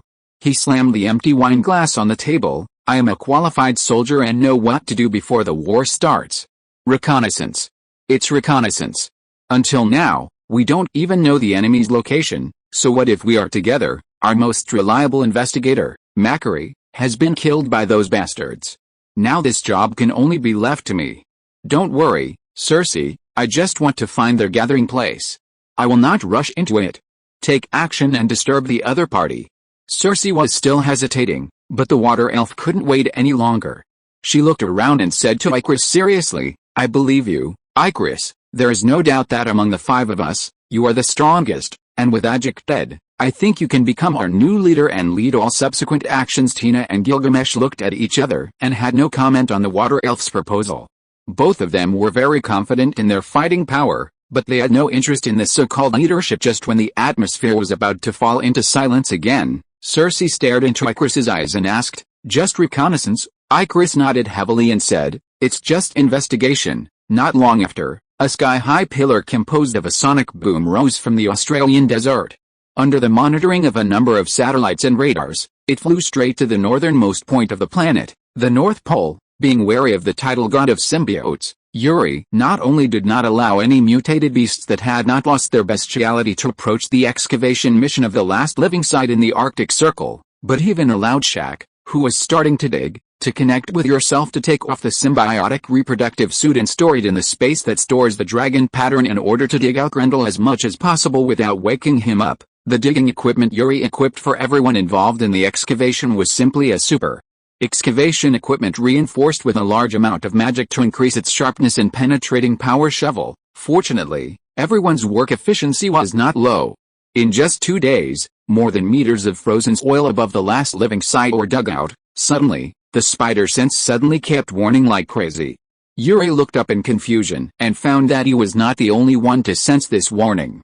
The 5 Shaqs and others had successfully transformed into humans in recent days and integrated the spider sense. The mutant tribesmen who felt it stopped their movements one after another. The source of danger they perceived was in the same direction, indicating that this was an attack against the entire mutant tribe. Stop the excavation, Vanix, and hide all the tribesmen as quickly as possible except for a few exceptions. Most of the mutants are still beasts with undeveloped intelligence. The only thing in their minds is killing and eating. They will show their cruelty wantonly when facing the weak, and they will attack the strong without fear of death. Yuri doesn't intend to let such tribesmen appear in anyone's sight. The world will regard him, the leader of the mutant race, as a villain who does all kinds of evil. The giant blue blackbird soared into the sky, and a wisp of red hair on its head moved with the wind. Yuri took the lead to fly out of the hole. After being at a certain distance from the life site, he took out the symbiote armor from the storage space, one by one. Returned them to their owners at the same time. Icarus, who had just arrived in the Arctic state, suddenly frowned. The Eternals were created with the purpose of wiping out mutants and raising intelligent creatures, human beings. In order to accomplish the first purpose more efficiently, the God Group specially gave them. This is how the Eternals can detect mutant beasts from a long distance. In the eyes of Icarus at this moment, the entire Arctic core circle was shrouded in the dirty and hateful aura of mutant beasts. Its conspicuousness was no less than a drop of black ink on a piece of white paper. Found it, Icarus slowly slowed down his flying speed and hesitated while hovering in midair. According to his original purpose, finding the hiding place of the mutants would be considered a successful completion of the reconnaissance mission, but he was not a simple scout. The warrior's soul was constantly urging him to go and have a fight. Two completely opposite thoughts were confronting him in his mind, and for a moment he didn't know whether he should fight or retreat. Ajak, Druid, Macquarie, Ginger and Fastus, except for Macquarie and Ginger who have certain combat effectiveness, the other 3 in the 10-man group mainly serve as auxiliary logistics. The effect of this also shows that the strength of mutant beasts is not very strong. Once this idea took shape, like a cigarette but falling on catkins on the ground, a raging fire swept through Icarus's entire thought. War. I'll leave after just one small fight, for our comrades who died heroically. After finally completing his self-persuasion, Icarus's eyes instantly became firm. He didn't want to do this, but he had to do it for the 5 dead Eternals comrades. Coming, Yuri, who was under the prototype of the mutant race, narrowed his eyes slightly and clearly captured the source of the sense of crisis. The dark blue shirt, the super energetic way of running, and the gradually brightening red eyes made the 5 Shaqs behind him couldn't help but feel. Pull up your spirits, it's Icarus. Vanix flapped her wings lightly, blowing up large swaths of snowflakes around her. In the battles hundreds of years ago, she was the mutant beast that most often faced off against Icarus, but in aerial battles, she was the one being chased and beaten. She had no long-range attacks, and she was huge. If she hadn't been so powerful, she would have died in the hands of that damn Ray. Yuri could feel Sillybird's grievance and determination to avenge his shame. At this time, he had not noticed the appearance of other Eternal Tribe members, which meant that Icarus came here mainly to explore. It shows the current strength of the mutant race. The strongest Eternal can run and fight. If the opponent doesn't have the determination to fight, he really doesn't have much confidence in keeping the opponent forever. Sure enough, Icarus had no intention of descending at all. Yuri nodded to Vanix, who had been impatient for a long time, and said, "If you can beat me, then fight. If you can't beat me, I will fight." The stupid bird nodded heavily, flapped its wings and soared into the sky. End of this chapter. Chapter 73. 1 twist 3 twists. Hey, 2 bright red laser beams, wrapped in blazing high temperatures, shot toward Vanix, who was in the air. In Icarus's disbelieving eyes, streaks suddenly appeared on the surface of the giant blue blackbird. Mysterious lines appeared, and then the speed of the giant bird suddenly increased by several orders of magnitude, and it easily dodged two blazing lasers. The golden lines were so familiar, and the rapid growth was so clear. Icarus stared blankly at the approaching Vanix, and murmured in disbelief, "Macquarie's super speed, SHH." The warrior's instincts helped him avoid Vanix's first attack, but before he could breathe a sigh of relief, he caught a glimpse of an ever-elongating sharp cone heading towards him out of the corner of his eyeball. The laser and the pointed cone formed by the symbiote reproductive suit met, making a sound similar to the quenching of a sword. Just when Icarus finally finished wearing down the sharp cone and was about to distance himself and continue to carry out long-range attacks, dozens of quietly extending symbiote tentacles suddenly locked his limbs tightly and fixed them. His head, hey! Icarus exerted all his strength, desperately trying to break away from the tentacles that bound him. His eyes shot out thicker lasers, but Vanix, who was well prepared, specially vacated the position of his eyes. The giant bird transformed by Vanix hovered in the wind and snow, and the symbiote reproductive suit extending from both claws tightly wrapped Icarus into a large cocoon. Just when Yuri was doubting that she had obtained, why didn't he kill him when he had such a huge advantage? But he saw that under the strong correction of the symbiote, Icarus's eyes that were constantly firing lasers suddenly turned towards his thighs. A liquid similar to motor oil swayed down the howling cold wind. Under the gaze of all the mutant beasts who were hiding in the ice cave but couldn't help but peek in secret, the most powerful eternal race man who was once a murderous god, he actually cut off one of his thighs with a laser that shot out of his own eyes. Laugh, as if he had finally vented the resentment he had accumulated for 100 years in his chest. Vanix finally stopped holding back after completing this move. The thick pointed cone formed by the symbiote reproductive suit pierced Icarus's dark blue armor, and at the same time forcefully pushed his head down so that he could see the ink-colored pointed cone that suddenly emerged from his chest. Icarus's eyes glowed red, and he seemed to want to try his best to cause the last bit of damage to the enemy behind him, but as if Vanix could understand his thoughts, the sharp cone that penetrated his entire body, it didn't stay for a long time. It just turned a few times and then retracted as suddenly as it came. Chirp! The clear chirping of birds spread far and wide along the cold wind, and Vanix proudly looked up to the sky and roared. Just today, she finally killed the damn Eternals at her feet with her own hands. Fighting alone, she flapped her wings, swooped down, picked up the thigh that fell on the snow, and flew happily towards Yuri. Tonight, can I finally be the only one? Contrary to the inexplicably excited Vanix, Icarus's eyes gradually dimmed. He watched helplessly as blood continued to flow out of his chest, and watched as his broken leg was picking it up. He watched helplessly as he was getting closer and closer to the mutant race who was suspected to be the leader, and watched helplessly. The tentacles that bound him untied themselves. Icarus was overjoyed. No way, these mutants think that the Eternals have the same heart as humans, right? As long as my skin doesn't turn black like metal, then I can fight again. Hey! Thick rays suddenly shot out from Icarus's eyes. He knew very well that if he didn't want to die, this was his last chance. In this kind of burning life under stimulation, the laser has unprecedented high temperatures and unprecedented intensity. This wave of near-death counterattacks came so suddenly that even if they received advance warning from the spider sense, Yuri and Shaq only had time to summon the symbiote reproductive suit and turn it into a shield for defense for Icarus. The actions of Yuri and others were exactly what he wanted to see the most. He turned around in the air and hugged the broken leg that was also thrown from midair by Vanix. The moment he extinguished the laser in his eyes, he ran away in the direction from which he came. Yuri put away the symbiote shield and glanced angrily at Silly Bird, who was obviously still in a dazed state.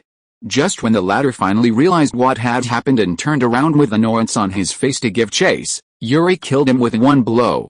She stopped and said, "Forget it. I'll do it." How could he not gain anything from watching the Encyclopedia of Magic for so many days?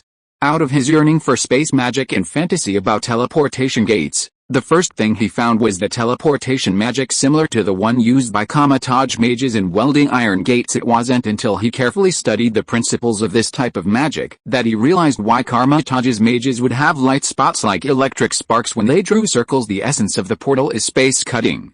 The specific operation can be simply divided into 3 steps. The first step is to find the spatial coordinates of your own position. The second step is to find the spatial coordinates of the target position. And the third step is to use the energy in your body to these 2 locations cut space, similar to the cutting of DNA fragments by restriction enzymes. Cutting with this same energy will cause two spatial clefts at different positions to produce the same sticky end. Under the action of a similar law, the two spatial clefts will automatically merge into each other.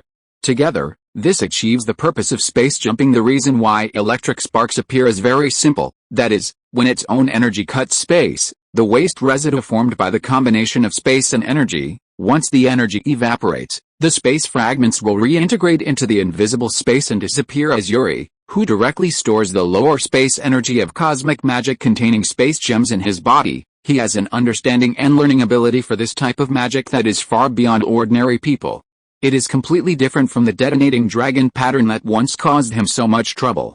With portal magic, with a few simple gestures, you can use it as you wish within your capabilities and the scope of his abilities, starting from almost the entire Earth. Zzzz, I didn't wear the hanging ring that is necessary for Master Karma-Taj, and I didn't draw circles in the air like a fool. I just thought about it in my heart. And with a thought, a golden and blue portal with a diameter of about 3 meters appeared. It appeared above the ice not far in front of him in a horizontal position. Vanex looked over curiously and saw a broken-legged Eternal with a broken leg in his arms, crashing towards him with a look of horror on his face. That expression resembled that of an unlucky driver who didn't react until he was about to hide an obstacle in front of him and didn't have time to step on the brakes. Duong, crack clap. Vanex retracted his head and looked at the single leg exposed out of the ice with disgust. Who taught you this flying technique of not looking at the road ahead but looking at the road behind? It can't be driving without a license. End of this chapter. Chapter 74. The Dog-Licking God and the Dog-Licking God's Ex-Girlfriend. Isn't it just sealed for hundreds of years? Why can the mutated beasts that were pressed and beaten in turn be beaten by themselves? Why have they learned such advanced things as space magic? The great supreme alethym of the celestial gods. What the hell did you idiots create? What a race. Hundreds of symbiote tentacles pierced the ice and imprisoned Icarus, who was really unable to resist anymore. Yuri pulled the most powerful Eternal in front of him and admired his full head. Ice slag, covered in miserable injuries. Dozens of transmission tubes pierced Icarus's body from behind with claws and claws. Under the latter's shocked eyes, a series of superpowers including flying and laser eyes were sucked into his body. Incidentally, also read the other party's memory. You are the sixth. Yuri leaned over and whispered softly into the ear of Icarus, who was gradually losing consciousness. Cersei will be with you soon, I promise you. A barbecue restaurant in the desert somewhere in Australia. Cersei wandered around the table with an anxious look on her face, and from time to time she would go out of the house and look into the distance, hoping to see the man who had not returned yet from the end of the sky. At the same moment when Yuri said his last words, all the Eternals in the room looked up to the north with a sense of feeling. And the feeling in the dark told them, Icarus died in battle. Cersei collapsed to the ground as if her spine had been ripped out. The knife and fork turning in the water elf's hand suddenly lost control and fell to the ground. Gilgamesh let out a long sigh and covered his eyes full of sadness with his thick hands. Tina frowned. After looking around at everyone, he raised his eyebrows and put down the half-drunk drink in his hand. They killed Icarus. The water elf turned a deaf ear to the clinking sound of knives and forks falling to the floor. He just stared blankly at the food on the table and muttered to himself, they killed Icarus, not them. When Cersei, who was paralyzed on the ground, heard this, she stood up suddenly and pushed the water elf and the chair to the ground.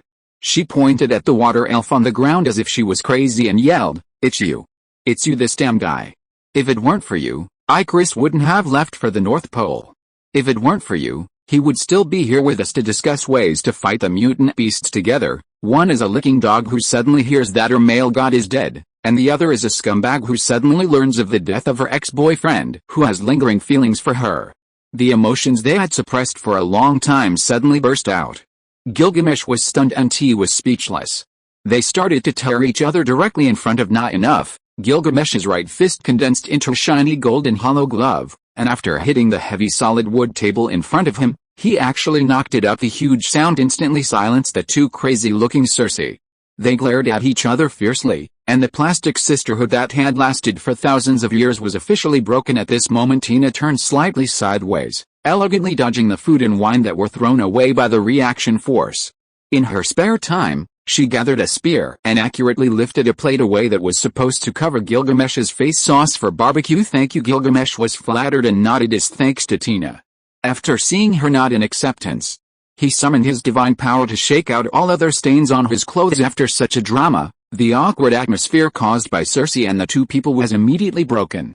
Everyone recovered their emotions and found a few relatively clean chairs and moved them outside the house to sit together again. Although the emotions can be recovered, the relationship between the broken sisters is difficult to reconcile. The water elf and Cersei refused to sit together, so Tina had no choice but to sit between them and separate them. Stop getting emotional. Our task now is how to fight against those mutant races that have reappeared. After Gilgamesh finished speaking, he glanced at Tina. After receiving the latter's affirmative look, he cleared his throat and continued, although Icarus is dead, he has indeed completed the task of investigation. Now he can. What is certain is that there are mutant races in the Arctic, and they are very powerful, otherwise Icarus. Seeing that the atmosphere was about to intensify again, Gilgamesh stopped talking and spread his hands. Sorry, I want to say, do you want to go to the North Pole together?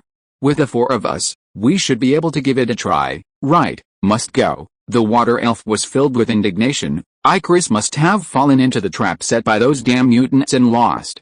Otherwise, how could the mutants keep our strongest warrior? I can create illusions, help disguise and confuse the enemy. Gilgamesh and Tina are responsible for combat and damage, and as for Cersei, she may be able to turn Arctic ice into water. She glanced at Cersei with disdain. Changing matter sounds very noble, but Cersei's ability can only work on inanimate dead objects, which means that it is almost impossible for her to cause effective damage to mutant beasts. What a useless fellow. Do you think you are strong?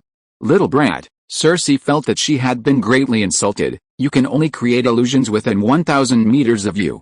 What else can these illusions do besides walk around like fools and set off fireworks like they did hundreds of years ago? Shut up. Tina put down her long overlapping legs and stood up. Holding the chair with one hand, she turned around and squinted her eyes to look at the end of the endless desert. What happened? Gilgamesh glared at Cersei and the water elf, who were still angry, then came to Tina's side and followed her gaze into the distance. Is there anything there? Oh, she couldn't see the scene behind the horizon with her sight alone. Tina ignored Gilgamesh beside her and closed her eyes directly. As an elegant killing machine, she has an extremely keen sense of the energy directed at her. The sensitivity of this kind of induction is almost comparable to the point where the most sincere way can predict there are some humans, strange humans, coming towards us. Cersei suddenly raised her head after hearing this. As the being closest to humans among the Eternals, she understood that humans today are no longer the two-legged beasts they were shepherded in the past. There have been too many miracles in the history of human development. They are already the well-deserved masters of this planet. I have a suggestion. She opened her mouth to draw everyone's attention to herself. Perhaps we can join forces with humans to fight against mutants. Just as they were thinking about it, the strange human being Tina mentioned finally arrived at the foot of the hill where they were. Several armored vehicles stained yellow by dust parked one after another. After a while, the doors opened and a group of heavily armed agents filed in. And out a middle-aged man with slightly bald temples walked out of it. He nimbly climbed up a small hill that was not very high, while taking out his ID card from his breast pocket. I'm John Gatterau, Level Special Agent of the Homeland Strategic Defense Offensive and Logistics Security Agency. The man turned the ID in front of Gilgamesh and the others and then put it back into his breast pocket. A smile that was full of smiles but not very pretty appeared on his face. He took out a few photos from his side pocket and handed them to everyone. Gilgamesh, who looked the most powerful, said, "Sir, have you ever seen or heard of this person in the photo not long ago?" Gilgamesh raised his eyebrows after taking the photo. The one on it was none other than Icarus, who had been made extremely clear after technical processing. End of this chapter. Chapter 75. Black Dragon, the Eternals and Snake Shield. Arctic. After absorbing Icarus's ability, Yuri briefly familiarized himself with it and led a group of mutant tribesmen back to the last life point to continue digging. Although the Eternal Tribe's scouts had been left behind, the other party knew that the tribe it's only a matter of time before people are in the North Pole. Before the remaining four Eternals came to him, he had to dig out Nar. First, he could prevent humans who noticed the abnormality of the North Pole from using him to cause unnecessary trouble, and second, he could prevent future troubles forever. Since then, the unscrupulous use has become the standard symbiote reproductive equipment of the mutant race, the god of symbiotes. This name is too big. Crack, crack. In the icy cold wind, the sound of shoveling under the ice layer could be heard endlessly, and after an unknown amount of time, everyone finally saw a huge black shadow in the endless blue-white ice layer. The moment he saw the black dragon named Grendel, The dragon soul fire that was swaying quietly in Yuri's soul space suddenly surged as if gasoline had been poured on it, a kind of sadness that could not be vented. The anger spread from the dragon soul fire to the depths of Yuri's soul shack, and the others were about to ask him for his opinion, but turned around and saw a pair of eyes burning with golden flames. Stealing the body of a dragon and using it for one's own use is an unforgivable crime, and both body and soul will be destroyed. The dragon soul fire in the soul space gathered into a mini dragon head that showed no emotion. He looked blankly at Yuri, who was trying to get rid of the influence of inexplicable emotions, and said, "Inheritor, this is your responsibility. I don't need you to teach me how to do things." Yuri was so moved that he summoned the holy shield and the holy sword in his hands. He tried his best to resist the sadness and anger that did not belong to him, and struck the shield and the sword together again and again. Duong, the most powerful sword that cuts all things and the strongest shield that resists all things, collided. Invisible ripples spread in all directions. All the raging dragon soul fire that touched these ripples seemed to have encountered a strong wind of level. The lighter flames were all extinguished in an instant. All the emotions that did not belong to Yuri were wiped out in an instant. When he regained his calm again, there was no dragon soul fire in the soul space of the sea of fire in the past. There was only a small golden flame not much bigger than the belly of a finger. Floating in midair. Wow! Yuri looked at the simple holy sword and holy shield in his hands in surprise. The power of these two guys seems to be beyond imagination, doesn't it? Glancing at the flame of the dragon soul, which was no longer a monster, Yuri made a candlestick out of thin air and placed it on it. Then his mind changed and his consciousness returned to reality again. "Are you okay? Are you okay, boss? Are you alright?" Yuri looked at all the mutant tribesmen who had gathered around to inquire about their welfare. He shook his head and said that he had no problem. He glanced at the black dragon that stretched hundreds of meters under his feet, and used a trace of spiritual energy to carefully feel its brain. There were no thoughts or fluctuations. After confirming that it was correct, he nodded and told everyone to be more quiet in the subsequent mining operations. SHIELD. Headquarters, Tri-Wing Building. Cersei looked a little nervous. The water elf looked around curiously. Gilgamesh knocked on the passing wall from time to time, and Tina stared unblinkingly, exuding a domineering aura unscrupulously. "Ladies and gentlemen, we're here." Garriott used his body to block the combination lock on the bomb-proof door. He lowered his head and tinkered for a long time before unlocking the multiple locks on the door. He opened the door and politely asked Gil, who was walking at the front. Gamesh entered. He looked up at the director's office on the door frame and stepped in with a big step welcome. "My dear guests." Hearing his voice before seeing him, the four Eternals followed the sound and saw a handsome old man with gray hair but increased energy walking out from behind the screen. He shook hands with each Eternals enthusiastically. When they arrived at Tina, but he was elegantly rejected by the latter. "Ha ha ha, it's okay, it's okay." The old man stood still in front of the four people, straightened the front of his suit and introduced himself with a smile on his face. "My name is Alexander Pierce, and I am the director of the Homeland Strategic Defense Attack and Logistics Support Bureau. You can call me Pierce." "Hello." Pierce, as the only man among the four Eternals left, Gilgamesh shouldered the responsibility of negotiation without hesitation. "I am Gilgamesh. The one in green is Cersei, the one in blue is the water elf, and the one in white is Tina." After a brief exchange of greetings, a few people sat in the reception room of the office and got down to business. Pierce took the file bag from Gutero and opened it in front of the four Eternals. He spread the contents on the table facing the four people and asked with an inexplicable expression, "On the farm late at night, the sonic boom pillar rising from the ground, the humanoid flying object photographed by satellite, the face of the eternal farmer that has not changed in 200 years, the London lecturer who faked his identity to obtain a teaching position. Everyone, I want to know who you are. What is your purpose of hiding in human society? Why have you begun to reveal your true identity in recent times, and how many such people exist besides the four of you?" Well, Gilgamesh read the information on the table one by one.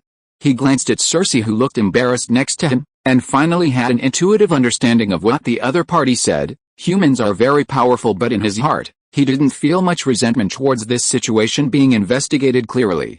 On the contrary, this fully demonstrated that the director in front of him had the ability to help them win the battle against the mutants. After deliberating for a while, he organized his words and said, "It's a long story." The story did go on for a long time, and it was not until half an hour later that Gilgamesh closed his mouth with unfinished content. Pierce and Garriott looked at each other behind him, and the latter nodded imperceptibly to the former. Tina casually glanced at Garriott's side pocket. with a disdainful smile on her face, recording, "What's the use?" So, Pierce condensed and summarized what Gilgamesh had just said and asked.